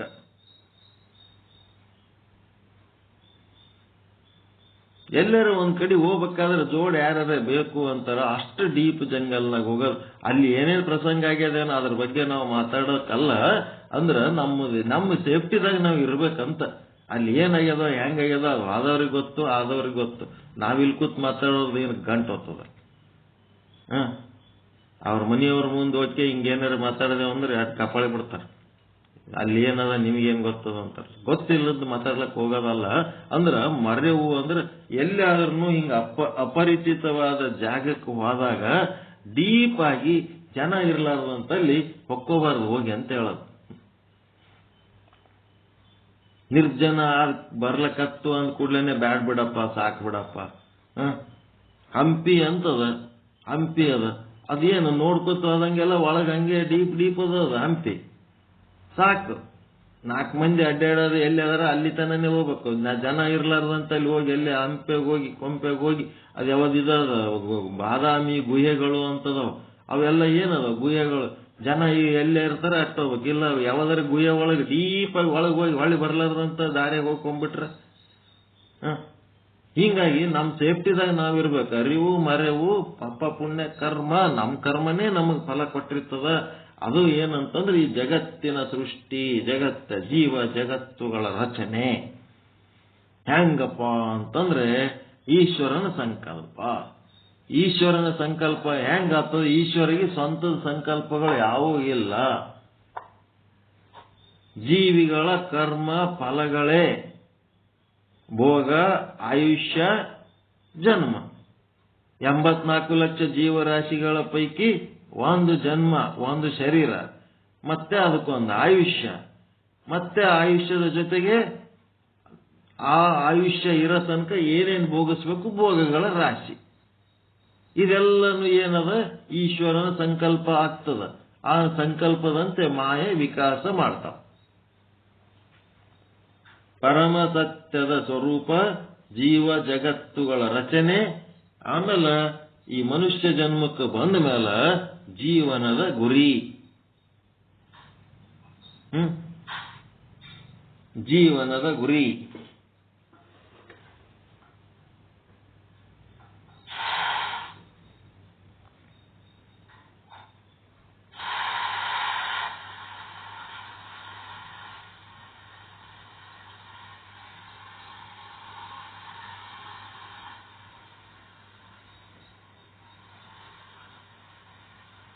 ಏನ್ ಸೌಂಡ್ ಅದ ಟುಸ್ಸು?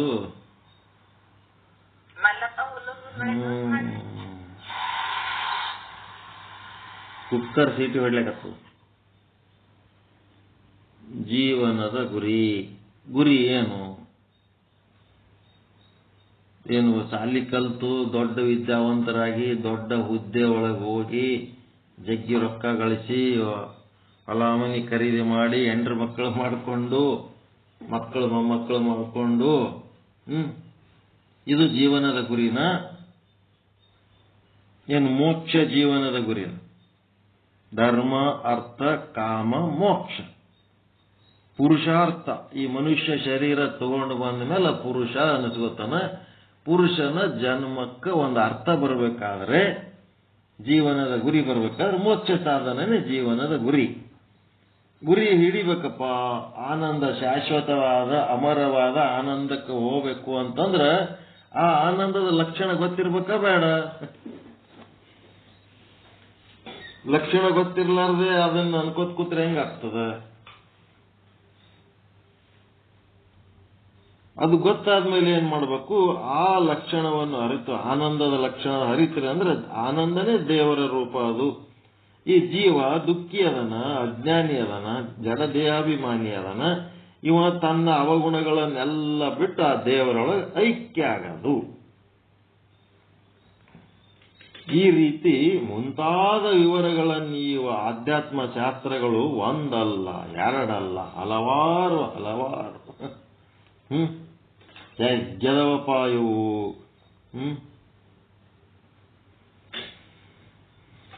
ಅವುಗಳಲ್ಲಿ ಸಿದ್ಧಾಂತ ಶಿಖಾಮಣಿ ಒಂದು. ಈ ಶಾಸ್ತ್ರ ಗ್ರಂಥದಲ್ಲಿ ಪರಶಿವನ ಹೃದಯಂಗಮ ಚಿತ್ರಣವಿದೆ. ಏನದ? ಪರಶಿವನ ಹೃದಯಂಗಮ ಚಿತ್ರ. ನಿಮ್ಮ ಮನಸ್ಸಿಗೆ ತಲುಪುವಂತೆ, ನಿಮ್ಮ ಹೃದಯಕ್ಕೆ ತಲುಪುವಂತೆ, ತಿಳಿದು ನಿಮಗೆ ಅನುಭವಿಸುವ ಆನಂದ ಒಂದಂತ ಒಂದು ಪರಮಾತ್ಮನ ಲಕ್ಷಣ ಈ ಗ್ರಂಥ ತೋರಿಸಿಕೊಡ್ತದೆ. ವಿಶ್ವೋತ್ಪತ್ತಿಯ ವರ್ಣನೆ ಇದೆ. ವಿಶ್ವ ಹ್ಯಾಂಗ ಉತ್ಪತ್ತಿಯಾಗ್ಯದ ಅನ್ನೋದು ವರ್ಣನೆ ಅದ. ಮತ್ತೆ ಜೀವಾತ್ಮನ ಸ್ವರೂಪ ದರ್ಶನವಿದೆ. ಸ್ವರೂಪ ದರ್ಶನ ಯಾವುದಲ್ರಿ? ನಿಮ್ಮ ಸ್ವರೂಪದ ದರ್ಶನ ಮಾಡ್ಕೊಳ್ಳೋದೇ ಮುಖ್ಯ ಅದಲ್ಲ. ಕೂಟಸ್ಥನ ಸ್ವರೂಪ, ಅದರ ದರ್ಶನ ಮಾಡ್ಕೊಳ್ಳೋದೇ ಮುಖ್ಯ ಅದ. ಜೀವಾತ್ಮನ ಸ್ವರೂಪ ದರ್ಶನವಿದೆ. ಜ್ಞಾನ ಆಗದಂದ್ರೆ ಏನು? ನಿಮ್ಮ ಸ್ವರೂಪದ ದರ್ಶನ ನಿಮಗಾಗದ. ಜೀವನು ಜೀವಭಾವನಿಗೆ ಚಿದಾಕಾಶದಲ್ಲಿ ಸಮಾಲೀನಗೊಳ್ಳುವವರೆಗಿನ ಕ್ರಮಬದ್ಧವಾದ ಸ್ಥಳ ನಿರ್ದೇಶನವಿದೆ. ಸ್ಥಳಗಳವಿಲ್ಲಿ. ಈ ಗ್ರಂಥ ತೋರಿದ ಪಥದಲ್ಲಿ ಅಚೂಕಾಗಿ ನಡೆದವ ನಿಶ್ಚಿಂತವಾಗಿಯೂ ಜನ್ಮ ಮೃತ್ಯು ಸಂಸಾರದಿಂದ ಮುಕ್ತನಾಗುತ್ತಾನೆ. ಈ ಗ್ರಂಥ ತೋರಿದ ದಾರಿ ಒಳಗ ಅಚೂಕಾಗಿ ಅಂತಂದ್ರ ತಪ್ಪಲಾರ್ದಂಗ ಎಚ್ಚರಿಕೆಯಿಂದ ಯಾವ ನಡೀತಾನ ಅವನು ಜನನ ಮರಣ ರೂಪಿ ಸಂಸಾರದಿಂದ ಏನಾಗ್ತಾನ? ಮುಕ್ತನಾಗುತ್ತಾನೆ, ನಿತ್ಯಾನಂದದಲ್ಲಿ ರಮಿಸುತ್ತಾನೆ. ವಿಶ್ವಾಸ ಹುಟ್ಟಿಸ್ಲಕತ್ತಾರ. ಗ್ಯಾರಂಟಿ ಅಪ್ಪ, ಈ ಗ್ರಂಥ ಓದಿ ಚಂದ ತಿಳ್ಕೊಂಡ್ರಿ ಅಂತಂದ್ರೆ ಗ್ಯಾರಂಟಿ ಮೋಕ್ಷ ಆಗ್ತದ ಅಂತ ಹೇಳಕತ್ತಾರ. ಶ್ರೀಕೃಷ್ಣನು ದೇವ, ಅವ ಕೃಷ್ಣ ಪರಮಾತ್ಮ ಭಗವಾನ್. ಅರ್ಜುನನು ಮಾನವ, ಇವ ಜೀವ. ಅವ ದೇವ, ಇವ ಜೀವ. ಅವರೀರ್ವರ ಮಧ್ಯ ನಡೆದ ಸಂವಾದವೇ ಭಗವದ್ಗೀತೆ. ಅದನ್ನು ಸಂಪಾದಿಸಿದವರು ಪೂಜ್ಯರಾದ ವ್ಯಾಸ ಮಹರ್ಷಿಗಳು. ಅದೇ ರೀತಿ ಶ್ರೀ ರೇಣುಕಾಚಾರ್ಯ ಮಹರ್ಷಿಗಳು, ಅಗಸ್ತ್ಯ ಮುನಿಗಳು, ಅವರಿಬ್ಬರಲ್ಲಿ ನಡೆದ ತಾತ್ವಿಕ ಸಂವಾದವು ಸಿದ್ಧಾಂತ ಶಿಖಾಮಣಿ. ಅದನ್ನ ಯಥಾವತ್ತಾಗಿ ಸಂಪಾದಿಸಿದವರು ಶ್ರೀ ಪಾವನಾತ್ಮಕರಾದ ಶ್ರೀ ಶಿವಯೋಗಿ ಶಿವಾಚಾರ್ಯರು.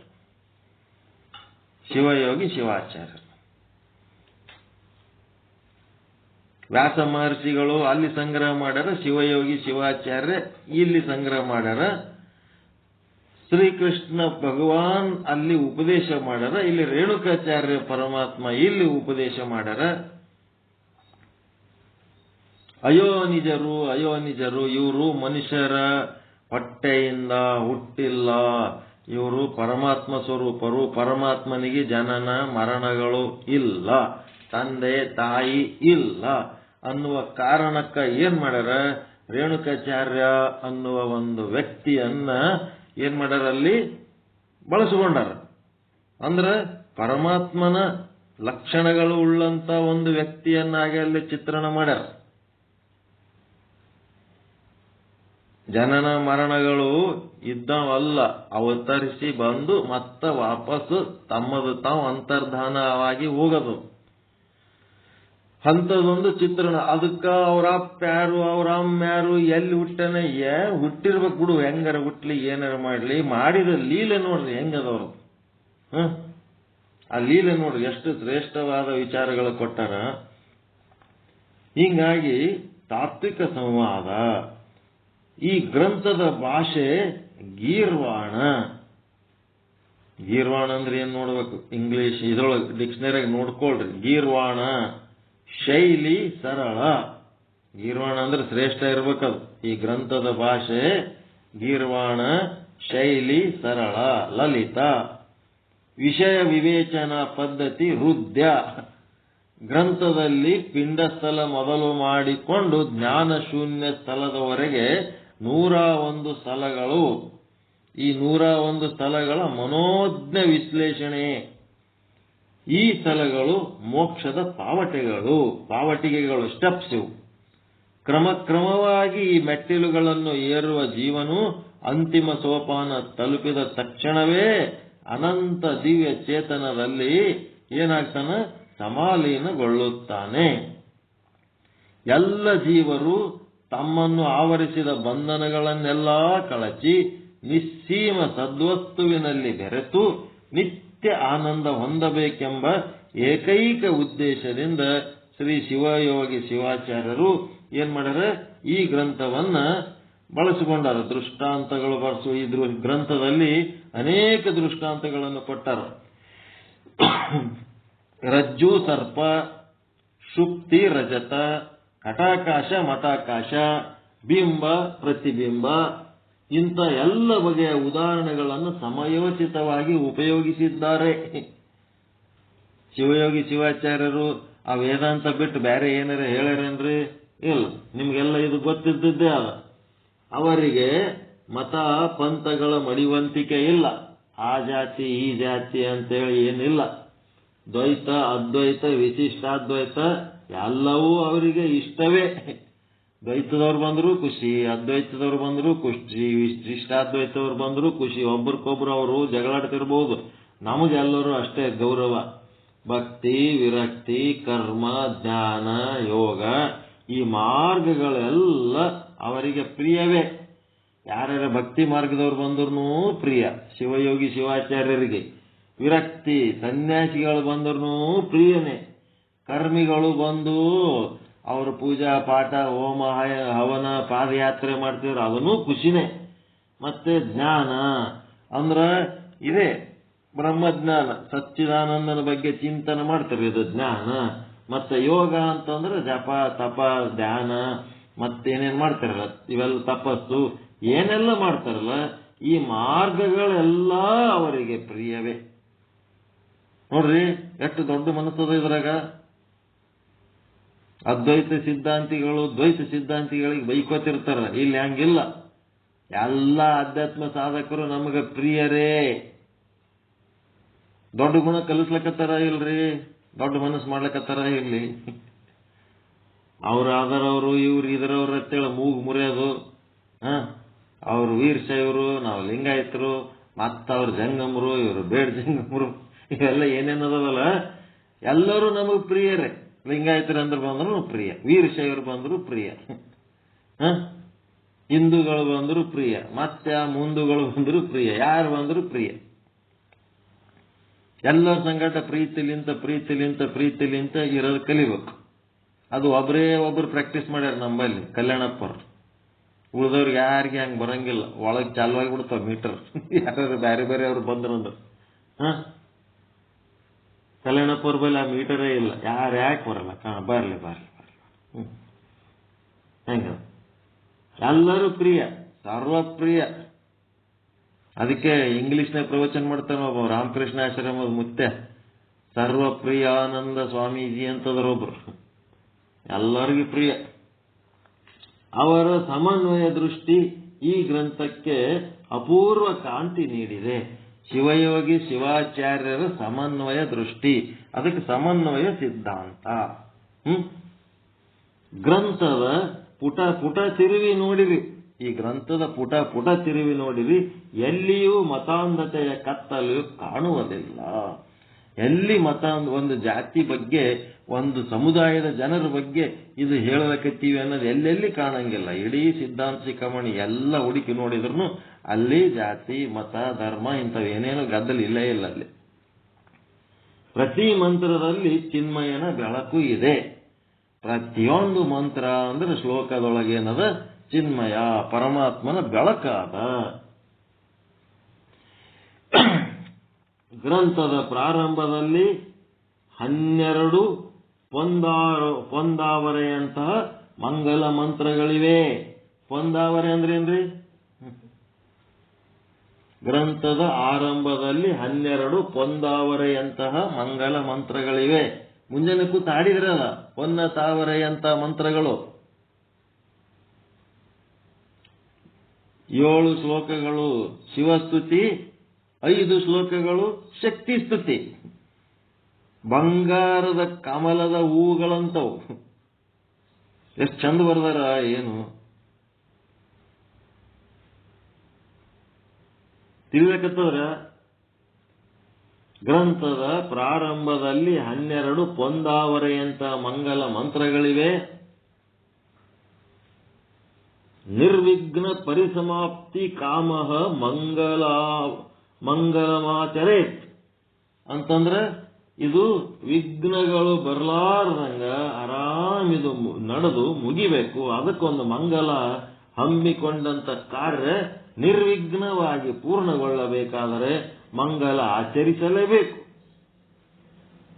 ಈ ಅನುಭವ ವಚನಕ್ಕೆ ಅನುಸರಿಸಿ, ಈ ಅನುಭವದ ವಚನ ಅಂದ್ರೆ ಈ ಮಾತಿಗೆ ಅನುಸರಿಸಿ ಶ್ರೀ ಶಿವಯೋಗಿಗಳು ಹೃದಯಂಗಮವಾದ ಮಂಗಲ ಮಾಡಿದ್ದಾರೆ. ಏನು ಮಂಗಲ? ಅದೇ ಶಕ್ತಿ ಸ್ತುತಿ ಶಿವಸ್ತುತಿ, ಅದೇ ಮಂಗಲ. ಮಂಗಲವು ದೇಹ ಹಾಗೂ ಮನಸ್ಸುಗಳನ್ನು ಪರಿಶುದ್ಧಗೊಳಿಸುವ ಸಮರ್ಥ ಸಾಧನ. ಪ್ರಾರ್ಥನೆ ಏನದ? ದೇಹ ಮತ್ತು ಮನಸ್ಸುಗಳನ್ನು ಪರಿಶುದ್ಧಗೊಳಿಸುವ ಸಮರ್ಥ ಸಾಧನ. ಅವೆರಡೂ ಪರಿಶುದ್ಧವಾದರೆ ನಿರ್ಮಲ ಚಿತ್ತ ನಿಶ್ಚಲ ಚಿತ್ತ ಮತ್ತೇನಿಲ್ಲ ಇದರೊಳಗೆ. ದೇಹ ಶುದ್ಧ ಆಗದಂತೆ ಅಂದ್ರೇನು? ನಿರ್ಮಲ ಚಿತ್ತ. ಮನಸ್ಸು ಶುದ್ಧ ಆಗದಂದ್ರೇನು? ಚಂಚಲ ಚಿತ್ತ. ಮನಸ್ಸಿನೊಳಗೆ ಏನಾರ ಇದ್ರೆ ಅದು ಚಂಚಲ ಆಗ್ತದೆ, ಏನು ಇದ್ದಿದ್ದಿಲ್ಲ ಅಂತಂದ್ರೆ ನಿಶ್ಚಲವಾಗೇ ಇರ್ತದೆ. ಅದು ಎದಕ್ಕಪ್ಪ ಅಂತಂದ್ರೆ ಈ ರೀತಿ ಮಂಗಲ ಮಾಡೋದ್ರಿಂದ ಅದನ್ನ ಅರ್ಥ ಮಾಡ್ಕೊಂಡ್ರೆ ನಿರ್ಮಲ ಚಿತ್ತ ನಿಶ್ಚಲ ಚಿತ್ತ ಸಾಧನೆ ಸಾಧ್ಯ ಆಗ್ತದೆ. ಅವೆರಡು ಪರಿಶುದ್ಧವಾದರೆ ಆತ್ಮಜ್ಞಾನ ಹಾಗೂ ಆತ್ಮಶಾಂತಿ ಕೈವಶವಾಗುವುದು. ದೇಹ ಮನಸ್ಸು ಏನಪ್ಪ ಅಂದ್ರೆ ಬೀಜ ಇದ್ದಂಗ. ಮಂಗಲದಿಂದ ಪೂತವಾದರೆ ಆ ಬೀಜ ಮೊಳೆತು ಸದ್ಭಾವ ವೃಕ್ಷವಾಗುತ್ತದೆ. ಈ ಮಂಗಲ ಏನಂದ್ರೆ ಮಣ್ಣ ನೀರ ಇದ್ದಂಗ ಮಂಗಲ. ಈ ದೇಹ ಮನಸ್ಸು ಅಂದ್ರೆ ಏನದ? ಬೀಜ ಇದ್ದಂಗ. ಅದರಿಂದ ಏನಾಯ್ತು ಅಂದ್ರೆ ಸದ್ಭಾವ ಅನ್ನ ವೃಕ್ಷ ಬೆಳೀತದೆ. ಮನಸ್ಸು ಸದ್ಭಾವ ಅನ್ನ ವೃಕ್ಷವಾಗಿ ಬೆಳೀತದೆ. ಜ್ಞಾನ ಮತ್ತು ಆನಂದದ ಫಲಗಳನ್ನು ಕೊಡುತ್ತದೆ. ಎಷ್ಟು ಚಂದದ ನೋಡ್ರಿ ಇದು. ದೇಹ ಮನಸ್ಸುಗಳು ಇವು ಬೀಜ ಇದ್ದಂಗ. ಈ ಒಂದು ಮಂಗಲ ಏನದ ಅಂತಂದ್ರೆ ಮಣ್ಣ ನೀರ ಇದ್ದಂಗ. ಆ ದೇಹ ಮನಸ್ಸು ಈ ಮಂಗಲಮಯವಾಗಿ ಅದರೊಳಗೆ ಮುಣಿತು ಅಂತಂದ್ರೆ ಆ ಬೀಜ ಮೊಳತು ಏನಾಗ್ತದ? ದೇಹ ಮನಸ್ಸು ಸದ್ಭಾವ ಎನ್ನುವ ವೃಕ್ಷ ತಯಾರಾಗಿ ಜ್ಞಾನ ಮತ್ತು ಆನಂದದ ಫಲಗಳನ್ನು ಕೊಡುತ್ತದೆ. ನೀವು ಇವೇ ಅನುಭವ ಆಧ್ಯಾತ್ಮ ಸಾಧನೆ ಮಾಡ್ತಿರಲ್ಲ ಸತ್ಸಂಗದಾಗ, ಏನ್ ಫಲ ಅನುಭವಿಸ್ತೀರಿ? ಇಲ್ಲಿ ಮೊನ್ನೆ ಯಾರೋ ಕೇಳ್ಯಾರಂತಂದ್ರೆ ಏನ್ ಮಾಡ್ಲಕತ್ತೀರಿ ನೀವು, ಏನ್ ಕಲಿತೀರಿ ಅಂತಂದ್ರೆ ಜ್ಞಾನ ಮತ್ತು ಆನಂದ ಫಲಗಳನ್ನು ಅನುಭವಿಸುತ್ತೇವೆ. ಚಂದದರಿ ಉತ್ತರ. ತಾಸೆಟ್ಲೆ ಕೂತು ಏನ್ ಮಾಡ್ತೀರಿ ನೀವು, ಏನ್ ಸಾಧಿಸ್ತೀರಿ ಅಂದ್ರೆ ಜ್ಞಾನ ಮತ್ತು ಆನಂದವನ್ನು ಅನುಭವಿಸುತ್ತೇವೆ. ಎಲ್ಲಾ ಪ್ರಶ್ನೆಗಳಿಗೆ ಉತ್ತರ ಸಿಗ್ತದೆ. ವಿಚಾರ ಚಂದ್ರೋದಯ, ವಿಚಾರ ಸಾಗರ, ಈ ಸಿದ್ಧಾಂತ ಶಿಖಾಮಣಿ ಒಳಗೆ ಪಕ್ಕ ಅರ್ಥಗಳು, ಪಕ್ಕ ದಾರಿ, ಪಕ್ಕ ಉತ್ತರಗಳು, ರಿಪ್ಲೈ. ಮನಶುದ್ಧಿ ಸಾಧನೆಯಲ್ಲಿ ಬರುವ ಅಡ್ಡಿ ಆತಂಕಗಳು ಬಹಳ. ಬಲ್ಲವರು ಅವನ್ನೆಲ್ಲ 3 ವರ್ಗದಲ್ಲಿ ವಿಭಜಿಸಿದ್ದಾರೆ. ಮನಸ್ಸಿನ ಸಿದ್ಧಿ ಸಾಧನೆಯಲ್ಲಿ ಏನ್ ಮಾಡಬೇಕು? ಆಧ್ಯಾತ್ಮಿಕ ವಿಘ್ನ, ಅಧಿದೈವಿಕ ವಿಘ್ನ, ಅಧಿಭೌತಿಕ ವಿಘ್ನ, 3 ರೀತಿ ವಿಘ್ನಗಳದಾವ ಇಲ್ಲಿ. ಆ ವಿಘ್ನಗಳು ಏನ್ ಮಾಡ್ತವ? ನಮಗ ಆಧ್ಯಾತ್ಮ ಸಾಧನೆಯಲ್ಲಿ ಅಡ್ಡಿಪಡುತ್ತಾವ. ಆಧ್ಯಾತ್ಮಿಕ ವಿಘ್ನ ಅಂತಂದ್ರೆ ಇವೇ ದುಃಖ. ಏನ್ ಮಾಡ್ತವ? ವಾತ, ಪಿತ್ತ, ಕಫ ಹಾಗೂ ಮನೋವೇದನೆಗಳು. ವಾತ, ಪಿತ್ತ, ಕಫ ದೇಹಕ್ಕೆ ಸಂಬಂಧಪಟ್ಟದ್ದು, ಮನಸ್ಸಿನ ಸಮಸ್ಯೆಗಳು.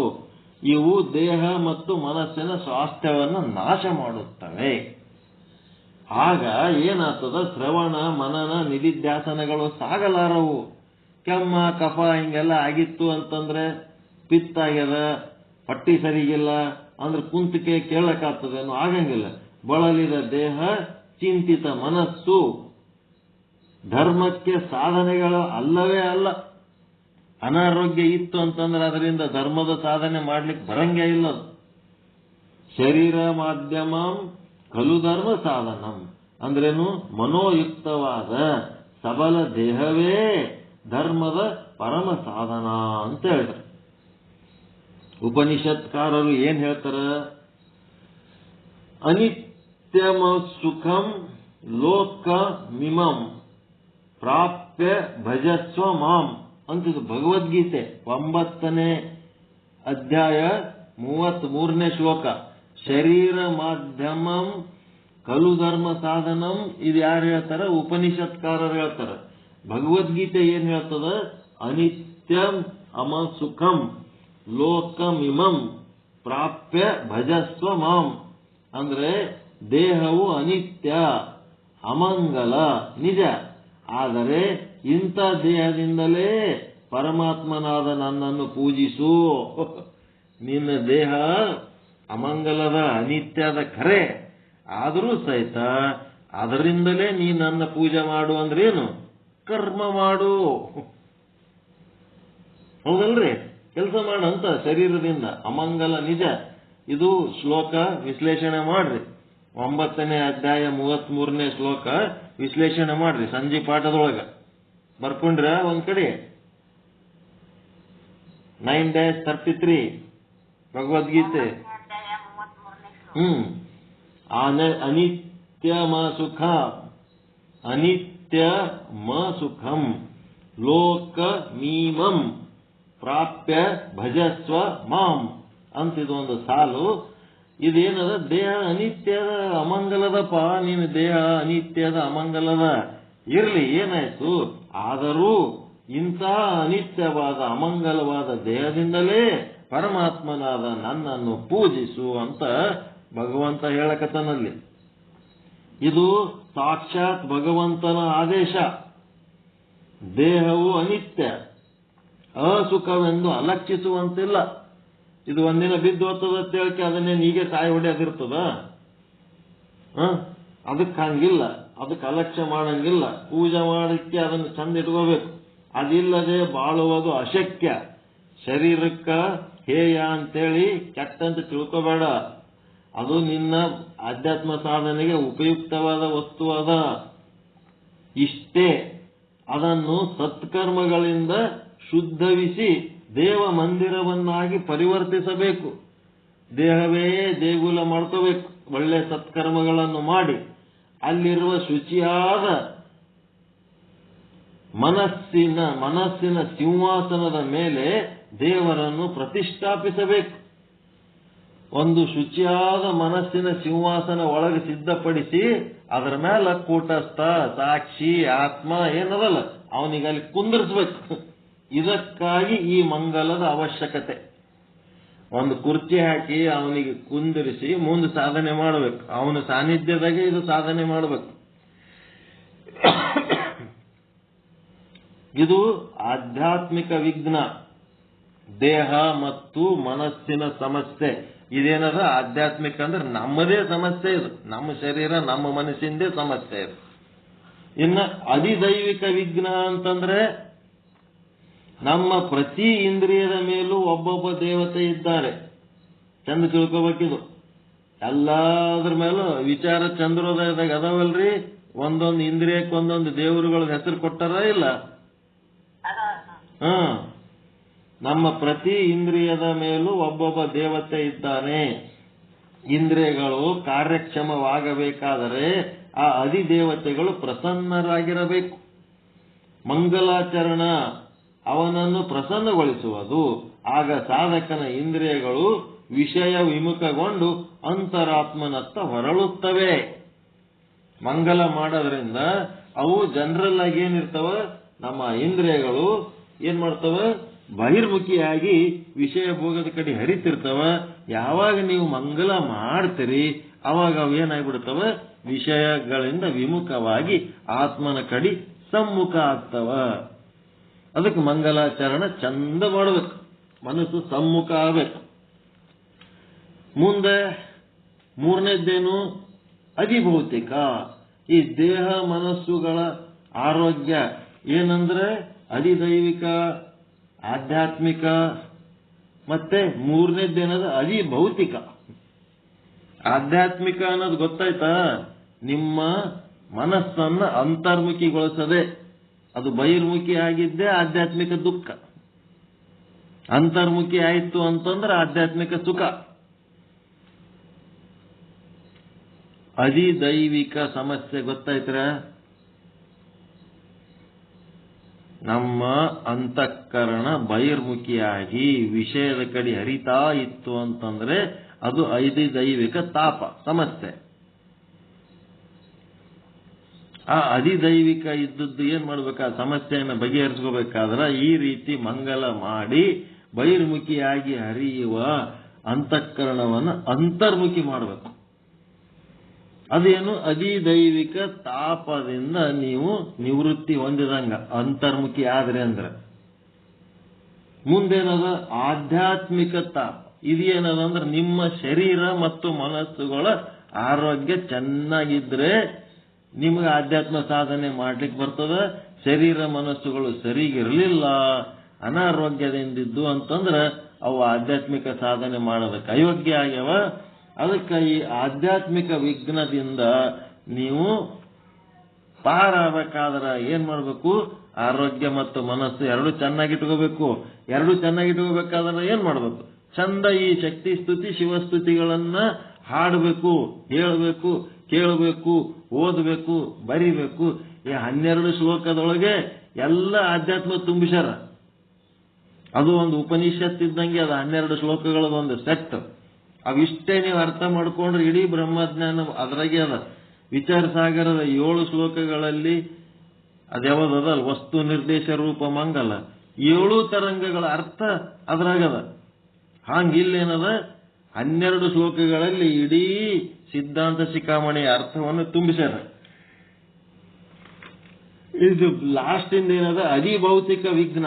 ಇಲ್ಲೇನದ, ದೇಹ ಮನಸ್ಸುಗಳ ಆರೋಗ್ಯವು ಬಾಹ್ಯ ಪರಿಸರದ ಮೇಲೆ ಅವಲಂಬಿಸಿದೆ. ಹೊರಗಿನ ಪರಿಸರ ಚಂದಿದ್ರೆ ಈ ದೇಹ ಚೆನ್ನಾಗಿರ್ತದ. ಈ ಭೂತಗಳಲ್ಲಾಗುವ ವಿಕಾರ ಇವೇನತ್ತ ವಾತಾವರಣದಾಗ ವ್ಯತ್ಯಾಸ ಆಗ್ತವ, ಮತ್ತೆ ಅವುಗಳನ್ನು ವಿಕಾರಗೊಳಿಸುತ್ತವೆ. ನಮ್ಮ ಸಾಧನಾ ಸಂಪತ್ತಿಗಳು ಸರಿಯಾಗಿರಬೇಕಾದರೆ ಭೌತಿಕ ವಿಕಾರ ಕಡಿಮೆಯಾಗಬೇಕು. ಭೂತಗಳ ಒಡೆಯರಾದ ಅಧಿದೇವತೆಗಳು ಶಾಂತರಾಗಿರಬೇಕು. ಅದಕ್ಕೆ ಏನಾಗ್ತದ, ಮಂಗಲ ಮಾಡಬೇಕು. ಈ ಹೊರಗಿನ ವಿಷಯದ ಮೇಲೆ ಈ ಶರೀರ ಚಂದ ಇರ್ಬೇಕಂದ್ರ ಹೊರಗಿನ ವಿಷಯದಲ್ಲಿ ವ್ಯತ್ಯಾಸಗಳು ಬಹಳ ಮಾಡ್ಕೋಬಾರ್ದು. ದಿನ ಏನ್ ಉಣ್ತೀರಿ ಅದೇ ಉಣಬೇಕು, ಎಷ್ಟು ಉಣ್ತೀರಿ ಅಷ್ಟೇ ಉಣಬೇಕು. ಯಾವಾಗ ಯಾವ ಟೈಮಿಗೆ ಉಣ್ತೀರಿ ಅದೇ ಟೈಮಿಗೆ ಉಣಬೇಕು. ಹೌದಾ? ಇವತ್ತು ಒಂದು ಟೈಮಿಗೆ ಉಣೋದು, ನಾಳೆಗೆ ಮತ್ತೊಂದು ಟೈಮಿಗೆ ಉಣೋದು, ಇವತ್ತೊಂದು ಐಟಮ್ ಬೇರೆ ಉಣೋದು, ನಾಳೆಗೆ ಮತ್ತೊಂದು ಐಟಮ್ ಬೇರೆ ಉಣೋದು. ಇವತ್ತಕ್ಕೆ ರುಚಿ ಆಗ್ಯದ ಜಾಸ್ತಿ ತಿನ್ನೋದು, ನಾಳೆಗೆ ರುಚಿ ಆಗಿಲ್ಲ ಅಂತೇಳಕ್ಕೆ ಅರ್ಧಂಬರ್ಧ ತಿನ್ನೋದು. ಇವೆಲ್ಲ ವ್ಯತ್ಯಾಸ. ಬರೀ ಒಂದು ಉದಾಹರಣೆ ಕೊಡ್ಲಕತ್ತೀನಿ ನಿಮಗೆ. ಭಯಂಕರ ವ್ಯತ್ಯಾಸಗಳು ಮಾಡ್ಕೊಂಡ್ರೆ ಏನಾಗ್ತದ ಅಂದ್ರೆ ಅಧಿಭೌತಿಕ. ಹೊರಗಿನ ವಾತಾವರಣ ನೀವು ಹೆಂಗೆ ಚೇಂಜ್ ಮಾಡ್ಕೊತ ಹೋಗ್ತೀರಿ, ನೀರು ಚೇಂಜ್ ಆಗೋದು, ಗಾಳಿ ಚೇಂಜ್ ಆಗೋದು, ಜಾಗ ಚೇಂಜ್ ಆಗೋದು, ಎಲ್ಲ ಚೇಂಜ್ ಮಾಡ್ಕೊತ ಹೋದ್ರೆ ಅಂದ್ರೆ ಅಧಿಭೌತಿಕ ವಿಘ್ನಗಳು ಎದುರಾಗ್ತಾವೆ. ನೀವು ಸಾಧನೆ ಮಾಡ್ಲಿಕ್ಕೆ ಆಗಂಗೆ ಇಲ್ಲ. ಆರೋಗ್ಯ ಮನಸ್ಸುಗಳು ಕೆಟ್ಟು ಹೋಗ್ಬಿಡ್ತಾವ. ಎಲ್ಲರೂ ಹೋಗಿ ಆ ಊರು ಈ ಊರು ತಿರುಗಿ ಎಲ್ಲರೂ ಹೋಗಿ ಮಕ್ಕೊಂಡ್ರೆ ನಿದ್ದೆ ಎತ್ತಂಗಿಲ್ಲ. ಹೊಸ ಹೊಸ ಜಾಗದಾಗ ಹೋಗಿ ಮಕ್ಕೊಂಡ್ರೆ ನಿದ್ದೆ ಎತ್ತದೇನು? ಒಂದು ಜಾಗದಾಗ ಮಕ್ಕೊಂಡ್ರೆ 3 ದಿನ ಆದ್ಮೇಲೆ ಆರಾಮ್ ನಿದ್ದೆ ಎತ್ತದ. ಹೋಗುನ ಹಂಗೆ ಮಕ್ಕಳನ್ನ ಎಲ್ಲಿ ಬೇಕಲ್ಲಿ ಮಕ್ಕಳನ್ನ ನಿದ್ದೆ ಬರಲ್ಲ. ಅದಕ್ಕೆ ಶಿವಯೋಗಿ ಶಿವಾಚಾರ್ಯರ ಮಂಗಲದ ಉದ್ದೇಶ ಈ 3 ವಿಘ್ನಗಳನ್ನು ಪರಿಹರಿಸುವುದು. ಏನು? ಬಹಿರ್ಮುಖಿಯಾಗಿ ಹರಿಯುವ ಮನಸ್ಸನ್ನ ಅಂತರ್ಮುಖಿ ಮಾಡೋದು. ಇದಕ್ಕೇನಂತಾರ? ಅಧಿದೈವಿಕ ವಿಘ್ನದಿಂದ ಪಾರಾಗದು. ಮತ್ತೆ ಅನಾರೋಗ್ಯವುಳ್ಳ ಶರೀರ ಮತ್ತು ಮನಸ್ಸುಗಳನ್ನ ಆರೋಗ್ಯಯುತವನ್ನಾಗಿ ಮಾಡೋದು. ಇದಕ್ಕೇನಂತಾರೆ? ಆಧ್ಯಾತ್ಮಿಕ ದುಃಖದಿಂದ ಪಾರಾಗದು. ಮತ್ತೆ ಅಧಿಭೌತಿಕ ವಿಘ್ನಗಳಿಂದ ಪಾರಾಗದು ಅಂತಂದ್ರೆ ಹೊರಗಿನ ಪರಿಸರದಲ್ಲಿ ಬಹಳ ವ್ಯತ್ಯಾಸ ಆಗುವ ರೀತಿಯಲ್ಲಿ ಮಾಡ್ಕೊಂಡು ನಾವು ಬದುಕು ಮಾಡಿದೆವು ಅಂದ್ರೆ ಬಹಳ ಕಷ್ಟ ಆಗ್ತದೆ. ಆ ಒಂದೇ ರೀತಿ ಪರಿಸರದಾಗ ಬದುಕಬೇಕು. ಪರಿಸರಗಳು ಚೇಂಜ್ ಆಗಬಾರ್ದು, ನೀರು ಚೇಂಜ್ ಆಗಬಾರ್ದು, ಊಟ ಚೇಂಜ್ ಆಗಬಾರ್ದು. ಒಂದೇ ರೀತಿ ಬದುಕು ಮಾಡ್ತಿರ್ಬೇಕು. ಅದಕ್ಕೆ ಶ್ರೀ ಶಿವಯೋಗಿ ಶಿವಾಚಾರ್ಯರು ಮಂಗಲದ ಉದ್ದೇಶ ಈ 3 ವಿಘ್ನಗಳನ್ನು ಪರಿಹರಿಸುವುದು ಮತ್ತು ಅವರ ಅಂತರ್ಗತ 3 ಸಂಕಲ್ಪಗಳನ್ನು ಸಫಲಗೊಳಿಸುವುದು. ಏನು ಸಂಕಲ್ಪ ಅಂದ್ರೆ ಗ್ರಂಥವು ಸರಿಯಾಗಿ ನಿರಾತಂಕವಾಗಿ ಸಮಾಪ್ತಿಯಾಗಬೇಕು. ಆಗ್ಬೇಕ ಬೇಡ್ರಿ? ಹೆಂಗ? ಆರಾಮ್ ಸ್ಟಾರ್ಟ್ ಮಾಡಿ ಆರಾಮ ಮುಗಿಸ್ಬೇಕು. ಈ ಗ್ರಂಥದ ಶ್ರವಣದಿಂದ ಕಥನದಿಂದ ಕೇಳುವವರು ಮತ್ತು ಹೇಳುವವರ ಮನಸ್ಸು ಶುದ್ಧವಾಗಬೇಕು. ಮನಸ್ಸು ಶುದ್ಧ ಆಗಬೇಕು. ಮತ್ತೇನಾಗಬೇಕು? ಶ್ರವಣ ಮನನಗಳು ಅವ್ಯಾಹತವಾಗಿ ಸಾಗಬೇಕು. ಇವೇ ಅವರ ಪವಿತ್ರ ಸಂಕಲ್ಪಗಳು.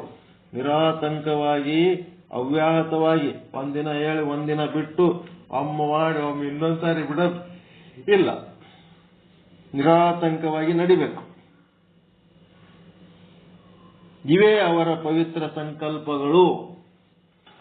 ಈಗೇನದ ವಿಚಾರ ಸಾಗರದ್ದು ಅಪ್ಪ ಇದು ಯಾವುದು? ಸಿದ್ಧಾಂತ ಶಿಖಾಮಣಿ. ಇದು ತಿಳ್ಕೋರಿ.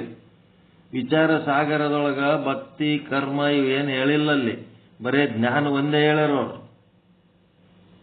ಇದ್ರೊಳಗೆ ಭಕ್ತಿನೂ ಹೇಳ್ತಾರ, ಕರ್ಮ ಹೇಳ್ತಾರ, ಉಪಾಸನೆ ಹೇಳ್ತಾರ, ಎಲ್ಲಾನು ಹೇಳ್ತಾರ ಇದ್ರೊಳಗೆ.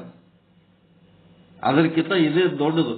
ಮೊನ್ನೊಬ್ರು ಹೇಳಿದ್ರು, ಸಂಡೆಕೊಮ್ಮ ಸಿದ್ಧಾಂತ ಶಿಖಾಮಣಿ ಇಟ್ಕೊಂಡಿವ್ರಿ, ಉಳಿದ ದಿವಸ ಎಲ್ಲ ವಿಚಾರ ಸಾಗರ ಇಟ್ಕೊಂಡಿವ್ರಿ ಅಂತ ಹೇಳಿದ್ರ ಉಲ್ಟಾ ಮಾಡಿಬಿಡ್ರಿ. ಸಾಕು ಸಾಕು, ಉಲ್ಟಾ ಮಾಡ್ರಿ. ವಿಚಾರ ಸಾಗರ ಹೇಳೋದು ಆ ಸಿದ್ಧಾಂತ ಶಿಖಾಮಣಿ ಒಳಗೆ ಆಟೋಮೆಟಿಕ್ ಬಂದು ಬಿಡ್ತದ. ಅದಕ್ಕೆ ನೀವೇನ್ ಮಾಡ್ರಿ, ಸಿದ್ಧಾಂತ ಶಿಖಾಮಣಿನೇ 6 ದಿವಸ ಹೇಳ್ರಿ, ವಿಚಾರ ಸಾಗರ 1 ದಿವಸ ಹೇಳ್ರಿ ಅಂದ್ಬಿಟ್ರು.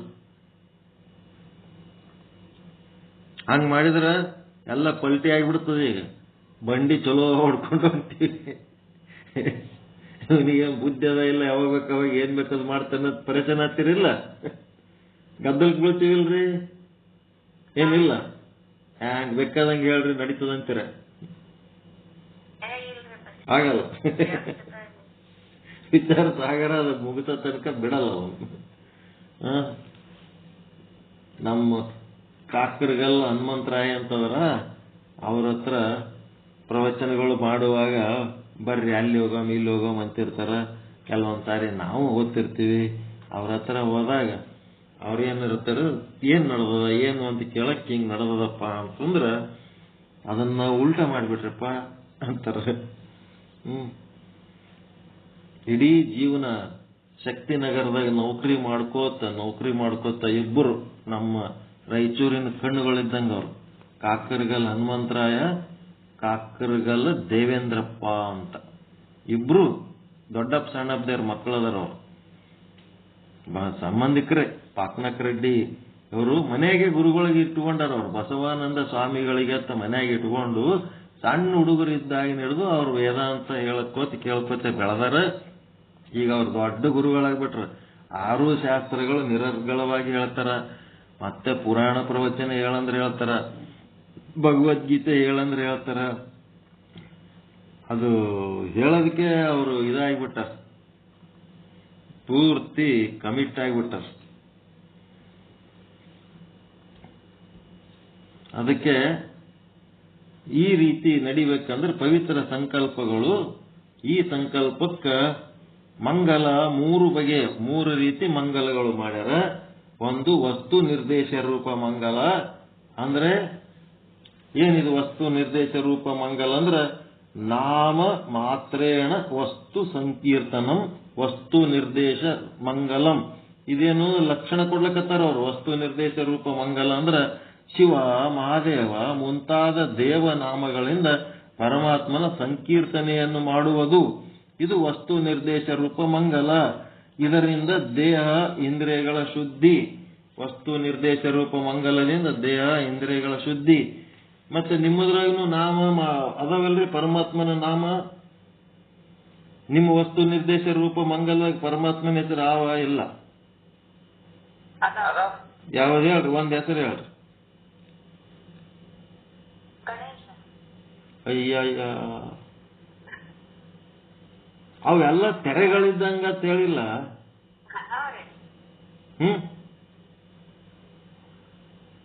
ಶಕ್ತಿ, ಗಣೇಶ ಏನೇನದಾವ ಅವು ತೆರೆಗಳಿದ್ದಂಗ.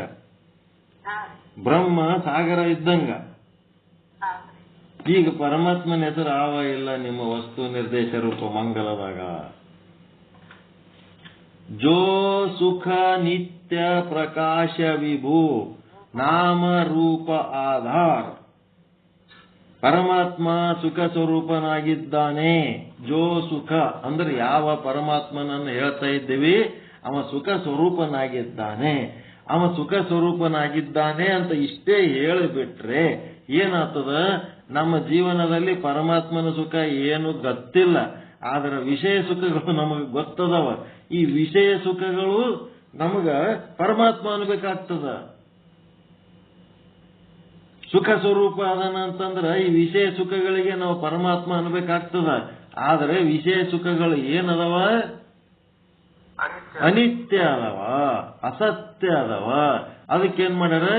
ಜೋ ಸುಖ ನಿತ್ಯ ಅಂತ ಶಬ್ದ ಬೆಳಿತಾರಲ್ಲಿ.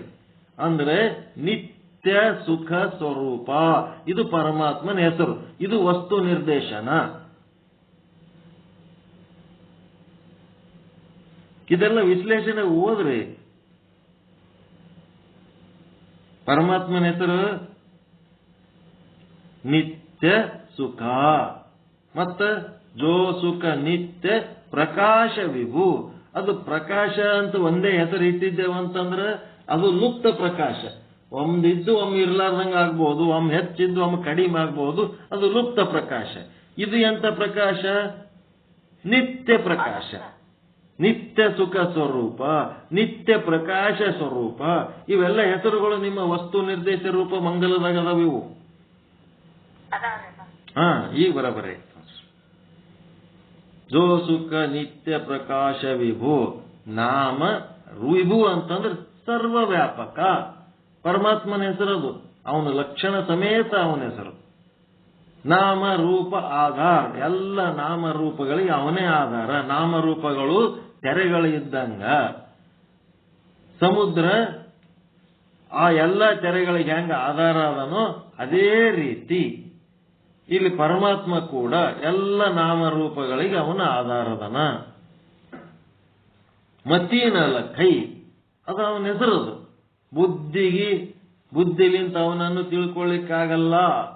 ಜೀಮತಿಲ ಕೈ ಅದನ್ನು ಅವನದೇ ಹೆಸರು. ಅವನೇ ಬುದ್ಧಿಯನ್ನ ಪ್ರವೇಶ ಮಾಡ್ತಾನ. ಆ ಬುದ್ಧಿ ಹದವಾಗಿತ್ತು ಅಂತಂದ್ರೆ ಅವನೇ ಆ ಬುದ್ಧಿ ಒಳಗೆ ಪ್ರವೇಶ ಆಗಿ ತನ್ನ ಜ್ಞಾನವನ್ನು ಪ್ರಕಾಶ ಮಾಡ್ತಾನ.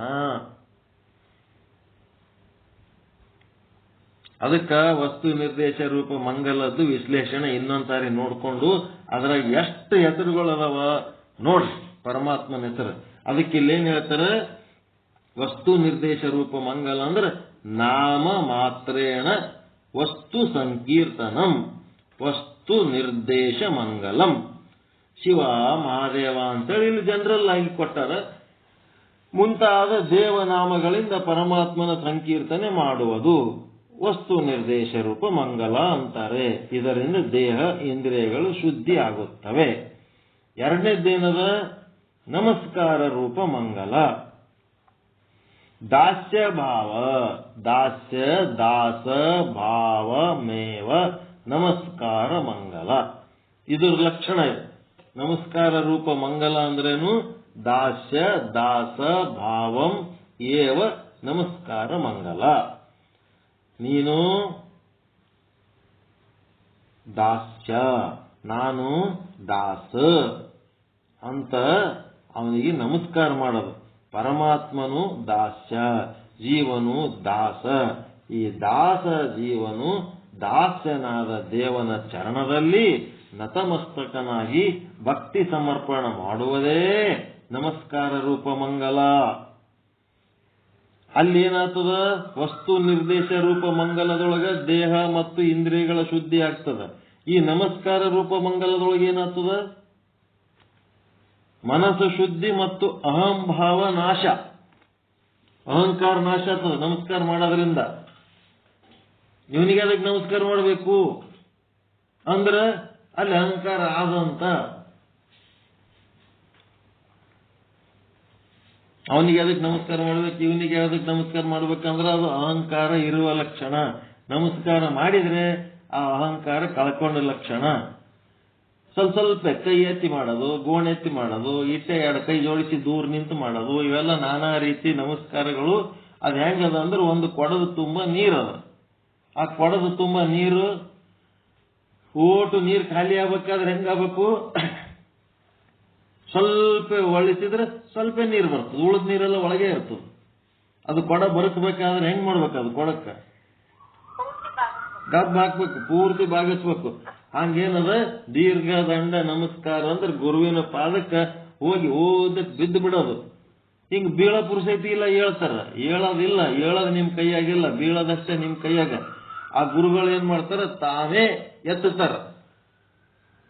ತನ್ನ ಪಾದಕ್ಕೆ ಬಂದು ಬಿದ್ದವನಿಗೆ ಗುರುಗಳು ತಾವೇ ಎತ್ತಬೇಕು. ಅವ ಎತ್ತ ತನಕ ಹಂಗೆ ಬಿದ್ದಿರ್ಬೇಕು. ಹಂಗೆಂದರೆ ಮಾಡಿರ ನಮಸ್ಕಾರ ಎಲ್ಲರ ಇನ್ನ ಹಣಿ ಹೋಗಿ ಮುಟ್ಟದ ಅನ್ನೋದ್ರಾಗೆ ಹಿಂದಕ್ಕೆ ತರ್ಕೊಂಡು ಮತ್ತೆ ಸಡದ್ ನಿಂತು ಬಿಟ್ಟಿರ್ತೀರಿ ರಬ್ಬರ್ ಗೊಂಬಿಗಳಗತ್ಲೆ. ಸುಮ್ಮ ಬಿದ್ದಿರೇನು ಎಲ್ಲರಿ ಯಾರ ಪಾದಕ್ಕೆ ಹೋಗಿ ಎಂದರೆ ಅಂತ ನಮಸ್ಕಾರ ಮಾಡಿರ? ನಮಸ್ಕಾರ ರೂಪ ಮಂಗಲ ಇಲ್ಲ, ಮಾಡಿಲ್ಲ. ಹೌದಲ್ರಿ?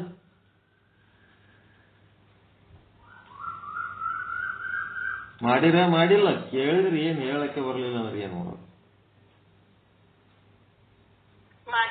ಮಾಡಿಲ್ಲ. ಅವ್ರೇನ್ ದಾಟ್ಕೊಂಡು ಹಂಗೆ ಹೋಗ್ಬಿಡ್ತಾರೇನ? ನೀವು ಖಾಲಿ ಮುಂದೆ ಅಡ್ಡ ಬಿದ್ದು ಕೂಡ್ಲೇನೆ ದಾಟ್ಕೊಂಡು ಹೋಗ್ತಾರೇನ? ಅವ್ರು ನಿಂದಿರ್ತಾರ ಇಲ್ಲ?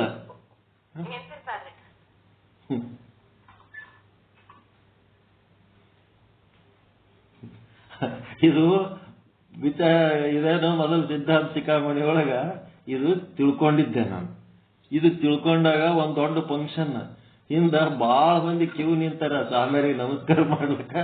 ನಾನೇನ್ ಮಾಡ್ಬಿಡ್ತೀನಿ, ಇದು ನಮಸ್ಕಾರ ರೂಪ ಮಂಗಲ ಮನ್ಯಾಗ ಮಾಡ್ಲಕತ್ತೀನಿ.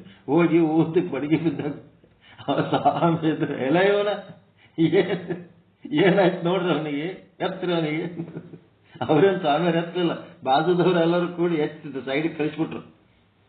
ಸಮಯ ಸಂದರ್ಭ ನೋಡಿ ಮಾಡಬೇಕು. ಎಲ್ಲರೂ ಉದ್ದಕ್ಕೆ ಬಡಿಗೆ ರಶ್ ಇದ್ದಲ್ಲಿ ಹೋಗಿ ಬಿದ್ರೆ ಎತ್ತಿ ಹೊರಗೆ ದಬ್ತಾರೆ. ಹಂಗೆ ಮಾಡೋದಿಲ್ಲ.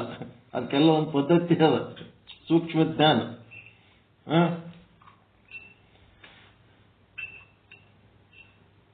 ಅಹಂಭಾವದ ನಾಶ ಏನ್ರಿ? ರೋಡ್ ಮೇಲೆ ಎಲ್ಲಿ ಬೇಕಲ್ಲಿ ಬಸ್ ಸ್ಟ್ಯಾಂಡ್ ನಾಗ ಸಿಕ್ಕ ಕೂಡಲೇ ನಮಸ್ಕಾರ ಮಾಡಬಾರ್ದು. ಬಸ್ ಸ್ಟ್ಯಾಂಡ್ ತುಂಬಾ ಹುಚ್ಚಿ ಹೋಗಿರ್ತಾರೆ. ಹಗಲತ್ತ ಆ ಕಡೆ ಹೋಗಿರ್ತಾರೆ, ರಾತ್ರಿ ಈ ಕಡೆ ಹೋಗ್ಬಿಟ್ಟಿರ್ತಾರೆ. ಎಲ್ಲಿ ಬೇಕಲ್ಲಿ ವಾಂತಿ ಮಾಡ್ಕೊಂಡಿರ್ತಾರೆ. ಅಲ್ಲಿ ಹೋಗಿ ನಮಸ್ಕಾರ ಮಾಡಿದ್ರೆ ಏನಾಗ್ತದ? ಎಲ್ಲ ಓಸು ಕೆಟ್ಟ ಬ್ಯಾಕ್ಟೀರಿಯಾಗಳು, ಕೆಟ್ಟ ಗಾಳಿಗಳೆಲ್ಲ ಮೂಗನಾಗ ಬಾಯಾಗ ಹೋಗತಾವ. ಅದಕ್ಕೆ ಎಲ್ಲಿ ಮಾಡ್ಬೇಕು, ಎಷ್ಟು ಮಾಡ್ಬೇಕು, ಎಲ್ಲ ವಿವೇಕ ಇರ್ಬೇಕು, ಸೂಕ್ಷ್ಮ ಜ್ಞಾನ ಇರ್ಬೇಕು. ಅದಕ್ಕೆ ಇದು ನಮಸ್ಕಾರ ರೂಪ ಮಂಗಲದಿಂದ ಮನಸ್ಸು ಶುದ್ಧಿ, ಅಹಂಭಾವ ನಾಶ. ಮುಂದ ಮೂರನೇದ್ದೇನದ ಆಶೀರ್ವಾದ ರೂಪ ಮಂಗಲ. ಏನಪ್ಪಾ? ನಿನಗೆ ಒಳ್ಳೇದಾಗಲಿ, ಸರ್ವ ದುಃಖ ನಿವೃತ್ತಿ, ಪರಮಾನಂದ ಪ್ರಾಪ್ತಿರೇವ ಆಶೀರ್ವಾದ. ಇದು ಸಕಲ ದುಃಖಗಳ ನಾಶ, ಪರಮಾನಂದ ಪ್ರಾಪ್ತಿ. ಮತ್ಲ ದಿನ ಹೇಳ್ತಿರಿಲ್ಲ, ಪರಮಾನಂದ ಪ್ರಾಪ್ತಿ ಭವ, ಸರ್ವ ದುಃಖ ನಿವೃತ್ತಿ ಭವ, ಇಷ್ಟಾರ್ಥ ಸಿದ್ಧಿ ರಸ್ತು. ಇದು ಯಾವ ಮಂಗಲ? ಇದು ಆಶೀರ್ವಾದ ರೂಪ ಮಂಗಲ. ದಿನ ಮಾಡ್ತೀರಾ ಇಲ್ಲ? ಹಾ, ಈ ರೀತಿ ಪರಮಾನಂದ ಪ್ರಾಪ್ತಿ ರೂಪ, ಸರ್ವ ದುಃಖ ನಿವೃತ್ತಿ ರೂಪ ಆಶೀರ್ವಾದ ಮಾಡೋದು ಇದು ಮಂಗಲದ ಫಲ. ಈ ತ್ರಿವಿಧ ಮಂಗಲಗಳ ವೈಭವವನ್ನು ಶಿವಾಚಾರ್ಯರ 12 ಮಂತ್ರಗಳಲ್ಲಿ ಕಾಣುತ್ತೇವೆ. ಅವೇನು 12 ಮಂತ್ರ ಅಂತಿರಲ್ಲ, ಶಿವಸ್ತುತಿ, ಶಕ್ತಿ ಸ್ತುತಿ, ಇವೆಲ್ಲ ಮಂಗಲಗಳು ಮತ್ತು ಅಧಿಭೌತಿಕ, ಆಧ್ಯಾತ್ಮಿಕ, ಅಧಿದೈವಿಕ ವಿಘ್ನಗಳಿಂದ ಪಾರಾಗದು, ಅದೆಲ್ಲ ಐಡಿಯಾ, ಉಪಾಯಗಳೆಲ್ಲ ಈ 12 ಮಂತ್ರದಾಗೆ ಅದಾವ, 12 ಮಂತ್ರಗಳಲ್ಲಿ ಅದಾವ. ಅವರ ಮಂಗಲ ಮಂತ್ರಗಳಲ್ಲಿ ಈ ತತ್ವಜ್ಞಾನ ಹುದುಗಿದೆ, ನೀತಿ ಧರ್ಮಗಳು ಅಡಗಿವೆ. ಅವ್ರು ನೋಡ್ರಿ, ಆ 12 ಶ್ಲೋಕಗಳಿಗೆ ಅಷ್ಟೇ ವರ್ಣನೆ ಮಾಡ್ಲಕತ್ತಾರ. ವಿಚಾರ ಇದು ಯಾವ್ದಿದು, ಸಿದ್ಧಾಂತ ಶಿಖಾಮಣಿಗಿಂತ ಅವು 12ಕ್ಕೆ ಬೆನ್ನು ಬಿದ್ದಾರೆ ಇವತ್ತ ಸಿದ್ದೇಶ್ವರ ಸ್ವಾಮಿಗಳು. ಭಗವಂತನ ಕೃಪಾ ಪ್ರಸಾದ ನೆಲೆಸಿದೆ. ಈ ಮಂತ್ರಗಳ ವಿರಾಟ್ ದರ್ಶನವೇ ಮುಂದಿನ ಬೃಹತ್ ಗ್ರಂಥ. ಇದರದೇ ವಿರಾಟ ದರ್ಶನ, ಇದರದೇ ದೊಡ್ಡ ಪ್ರಮಾಣದ ವಿವರಣೆ ಅದ. ಈ ಒಂದು ವಿಚಾರ ಇದೆ, ಬಾಯಿಗೆ ಬರೀ ಅದೇ ಬರ್ತದೆ ನೋಡಪ್ಪ, ಸಿದ್ಧಾಂತ ಶಿಖಾಮಣಿ. ಹಿಂಗಾಗಿ ಇಲ್ಲಿ ತನಕ ಏನಾಯ್ತಪ್ಪ ಅಂದ್ರೆ ಪೀಠಿಕೆ ಹಾಕೋ ಕೆಲಸ ಆಯ್ತು. ಚಂದ ಅನಿಸ್ತೇನ್ರಿ ಪೀಠಿಕೆ?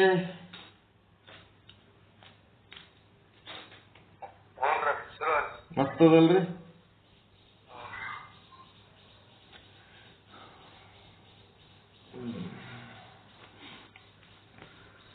ಆಯ್ತು. ಪರಮಾನಂದ ಪ್ರಾಪ್ತಿ ಭವ.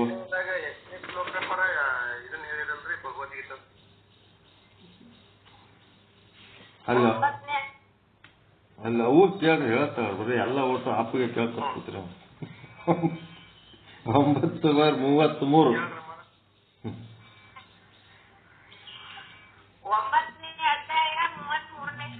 33ನೇ ಶ್ಲೋಕ.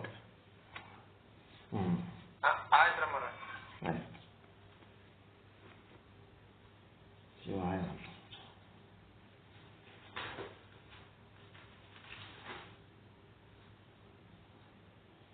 ಏನ್ ಖುಷಿ ಅನಿಸ್ತದ ಇದು ಓದೋದಕ್ಕ?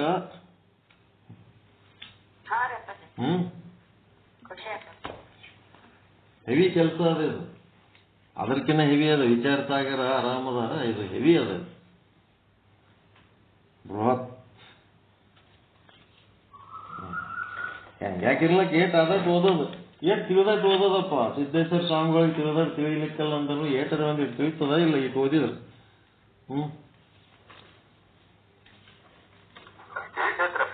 ನಾವೇನ್ ಇದಕ್ಕ ಪೂರ್ವ ಸಿದ್ಧತೆ ಮಾಡ್ಕೊಂಡಿರಂಗಿಲ್ಲ. ಆ ಪೂರ್ವ ಸಿದ್ಧತೆ ಮಾಡ್ಕೊಳ್ಳಾರ್ದಕ್ಕೆ ಹೋದ ವಾರ ಅವೇನ್ 23 ತತ್ವ, 7 ತತ್ವ, 5 ತತ್ವಗಳನ್ನ ಸರಿಯಾಗಿ ಹೇಳಲಿಕ್ಕೆ ಬರಲಿಲ್ಲ. ಏನಾಯ್ತು, ಇವತ್ತು ಹೇಳಕತ್ತೀವಿ. ಅದ್ರೊಳಗೆ 23, 24, 25 ಎಲ್ಲ ಚೇಂಜಸ್ ಆಗ್ತಾವ. ಒಬ್ಬೊಬ್ಬರು ಒಂದೊಂದು ರೀತಿ ಅದಾವ. ಮನ, ಆಸಕ್ತಿ, ಮನ, ಬುದ್ಧಿ, ಚಿತ್ತ, ಅಹಂಕಾರ ಅಂತ 5 ಹೇಳ್ತಾರ. ಇಲ್ಲಂದ್ರ ಮನ, ಬುದ್ಧಿ, ಚಿತ್ತ, ಅಹಂಕಾರ ಅಂತೇಳಿ 4 ಹೇಳ್ತಾರ. ಇಲ್ಲೇನ್ ಮಾಡ್ಯಾರ, ಮನ, ಬುದ್ಧಿ, ಅಹಂಕಾರ ಇಟ್ಟಾರ, ಚಿತ್ತನೇ ಎಗಿರ್ತಾರ ಇದ್ರಾಗ. ಮತ್ತ ವಿಚಾರ ಚಂದ್ರೋದಯ, ವಿಚಾರ ಸಾಗರದವ್ರು 2 ಹೇಳ್ತಾರ, ಮನ ಮತ್ತು ಬುದ್ಧಿ. ನೋಡ್ರಿ ಎಷ್ಟು ಥರ ಅದ. ಹಿಂಗಾಗಿ ಅವು ತತ್ವಗಳು 35, 36, 37, 38 ಹಿಂಗೆಲ್ಲ ಚೇಂಜ್ ಆಗಿಬಿಡ್ತಾವ. ಅಲ್ಲಿ ತತ್ವಗಳು ಚೇಂಜ್ ಆದಂಗೆಲ್ಲ ಇವು ಚೇಂಜ್ ಆಗ್ತಾವ. ಪ್ರಕೃತಿ, ಪುರುಷ, ಪ್ರಕೃತಿ ಅಂತ ಹಿಡಿತೀವಿ, ಅದ್ರೊಳಗೆ ಒಂದು ಮತ್ತೆ 7 ತತ್ವಗಳಿರ್ತಾವ. ಹಿಂಗೆಲ್ಲ ಹಿಡಿದವು ಹೆಚ್ಚು ಕಡಿಮೆ ಆಗ್ತಿರ್ತಾವ. ತತ್ವದ ಅರ್ಥ ತಿಳ್ಕೋಬೇಕೆ ಹೊರತು ಅದ್ರ ಸಂಖ್ಯೆ ತಗೊಂಡು ನಮ್ಗೆ ಏನ್ ಮಾಡೋದು? ಅವೆಲ್ಲ ಅರ್ಥ ಮುಂದೆ ಹೇಳ್ತಾರ, ಫುಲ್ ಡಿಟೇಲ್ ಹೇಳ್ತಾರ.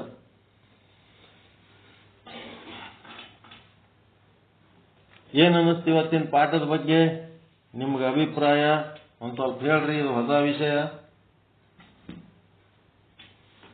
ಆನಂದ ಆಯ್ತೋ, ದುಃಖ ಆಯ್ತೋ, ಸಿಟ್ಟು ಬಂತೋ, ಸಂಕಟ ಆಯ್ತೋ, ಇದೊಂದೇನೋ ಬೇರೆ ಹಿಡ್ಕೊಂಡು ಕೂತಾರ, ಏನ್ ಮಾಡ್ಬೇಕು ಅಂತ. ಸಂಜೆ ಪಾಠದೊಳಗ ಶಿವಸ್ತುತಿ ಸ್ಟಾರ್ಟ್ ಮಾಡೋಣ.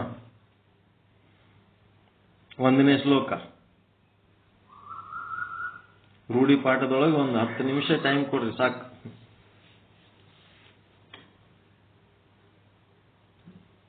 ಏನ್ ಮಾಡ್ತೀರಿ? ಗಪ್ ಕೂತ್ರಿ, ಏನ್ ಹೇಳ್ಬೇಕು? ಯಾರು ಮಾತಾಡೋದಿಲ್ಲ.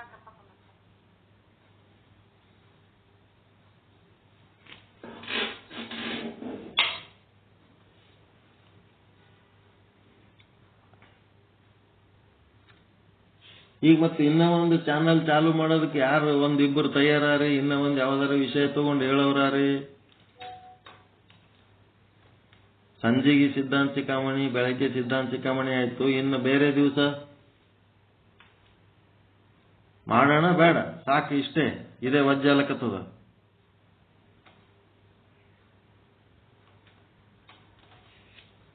ಇನ್ನೊಂದ್ ಸ್ವಲ್ಪ ದಿವಸ ಹಿಂಗೆ ನಡಿಲೇನಿದು?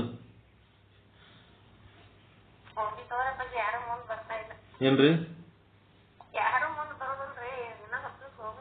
ಇನ್ನೊಂದ್ ಸ್ವಲ್ಪ ದಿವಸ ಆದ್ರೆ ಇದೇನಾಗ್ತದ, ಇದು ದಿನ ಈ ತರ ನಾವು ಪ್ರತಿ ಸಂಡೇ ಹಿಂಗ್ ಮಾಡ್ಕೊತೇವಂದ್ರ ಇದು ಹಗರಾಗ್ತದ ಕೆಲಸ. ವಜ್ಜೆ ಆಗ್ಯದ ಈಗ. ಆರಾಮಿರೋರಿಗೆ ಇದು ವಜ್ಜೆ ಮಾಡ್ಕೊಂಡಿವಿ. ಇದು ಹಗರ ಅನ್ನಂಗ ಅನಿಸಿದ ಮೇಲೆ ಮತ್ತೊಂದು ವಜ್ಜೆ ತೊಗೊಳ. ಈ ಸದ್ಯ ಇದೇನು ನಾವೇನು ಇಷ್ಟಪಟ್ಟು ಏನು ನಾವು ಮಾಡ್ಲಕತ್ತಿಲ್ಲ, ಇದು ಕಷ್ಟಪಟ್ಟು ಮಾಡ್ಲಕತ್ತೀವಿ. ಇದು ಸಿದ್ಧಾಂತ ಶಿಖಾಮಣಿ ಒಬ್ಬರಿಗೂ ನೆನಪಿಲ್ಲ, ಒಬ್ರು ಅದಕ್ಕೆ ಓದ್ಕೊಳ್ಳಲ್ಲ, ಒಬ್ರು ಪೂರ್ವ ಸಿದ್ಧತೆ ಇಲ್ಲ. ಹೌದೇನು? ಇವತ್ತು ಸಿದ್ಧಾಂತ ಶಿಖಾಮಣಿ ಅದತ್ ನೀವು ನಮ್ಗೆ ಹೇಳೇ ಇಲ್ಲಲ್ಲ ಅಂತ. ಸಿದ್ಧಾಂತ ಶಿಖಾಮಣಿ ಅಂತ ಸೀರಿಯಸ್ನೆಸ್ ಬೇಡ ಅದ್ರ ಬಗ್ಗೆ. ಸಂಡೇ ಅಂತಂದ್ರೆ ನಾವ್ ಏನ್ ಮಾಡ್ಬೇಕು, ಹೆಂಗ್ ಮಾಡ್ಬೇಕು, ಹಿಂಗೆಲ್ಲ ಒಂದು ದಿನ ಮೊದಲೇ ಯಾರು ನೆನಪು ಮಾಡ್ರಿ.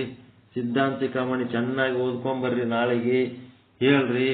ಅದೇನು ಇದೇ ಕಂಟಿನ್ಯೂ ಹಿಂಗೆ ಹೇಳ್ಕೊತ ಕ್ರಮವಾಗಿ ನಾನು ಹೇಳ್ತಿರ್ತೀನಿ. ನಿಮಗೆ ಮಧ್ಯದಲ್ಲಿ ಯಾವುದೋ ಒಂದು ವಿಷಯ ಚಂದ ಅನಿಸಿದ್ರು ಅದನ್ನು ನೀವು ಹೇಳ್ಬೋದು. 101 ಸ್ಥಳಗಳದವ. ಯಾರಾದ್ರೂ ಯಾವ ಸ್ಥಳ ಆದ್ರೂ ಹೇಳ್ಬೋದು.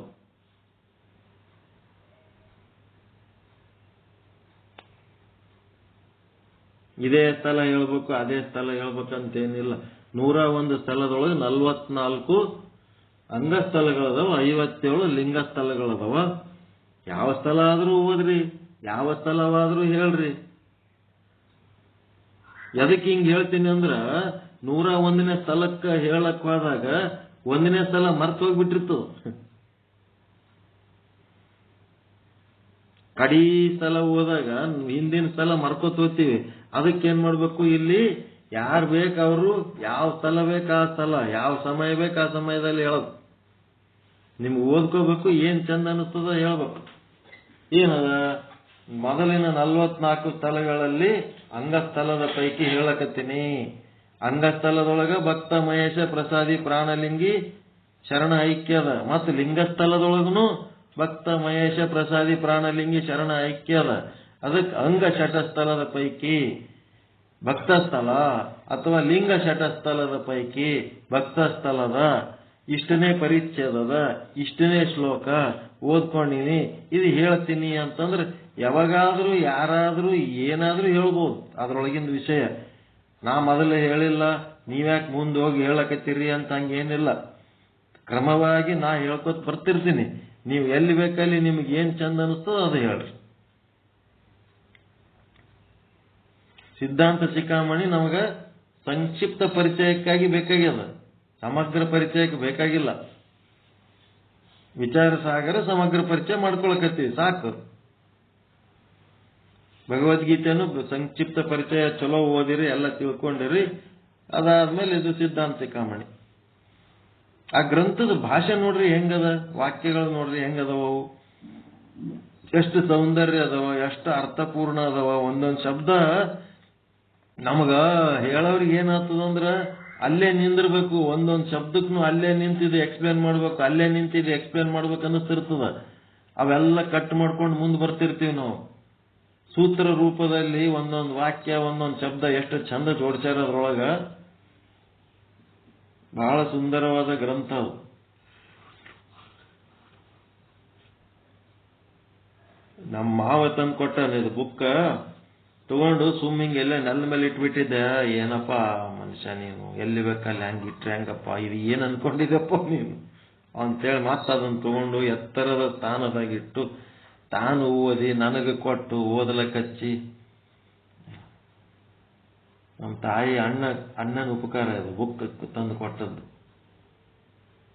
ಇನ್ನ ಒಂದು ಯಾವ್ದೋ ಬುಕ್ ಕೊಟ್ಟನ, ಅದು ಬರೇ ಇವದವು ದೃಷ್ಟಾಂತಗಳು, ಅದ್ರೊಳಗೆ ಕತಿಗಳು. ಕತಿನೇ ಕತಿ. ಓಕೆ.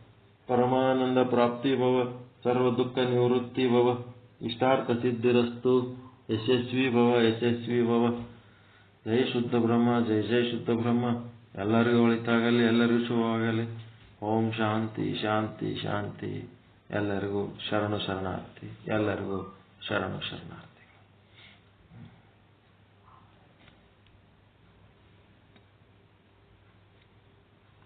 ಓಂ ಪೂರ್ಣಮದಃ ಪೂರ್ಣಮಿದಂ ಪೂರ್ಣಾತ್ ಪೂರ್ಣಮುದಚ್ಯತೆ ಪೂರ್ಣಸ್ಯ ಪೂರ್ಣಮಾದಾಯ ಪೂರ್ಣಮೇವಾವಶಿಷ್ಯತೆ.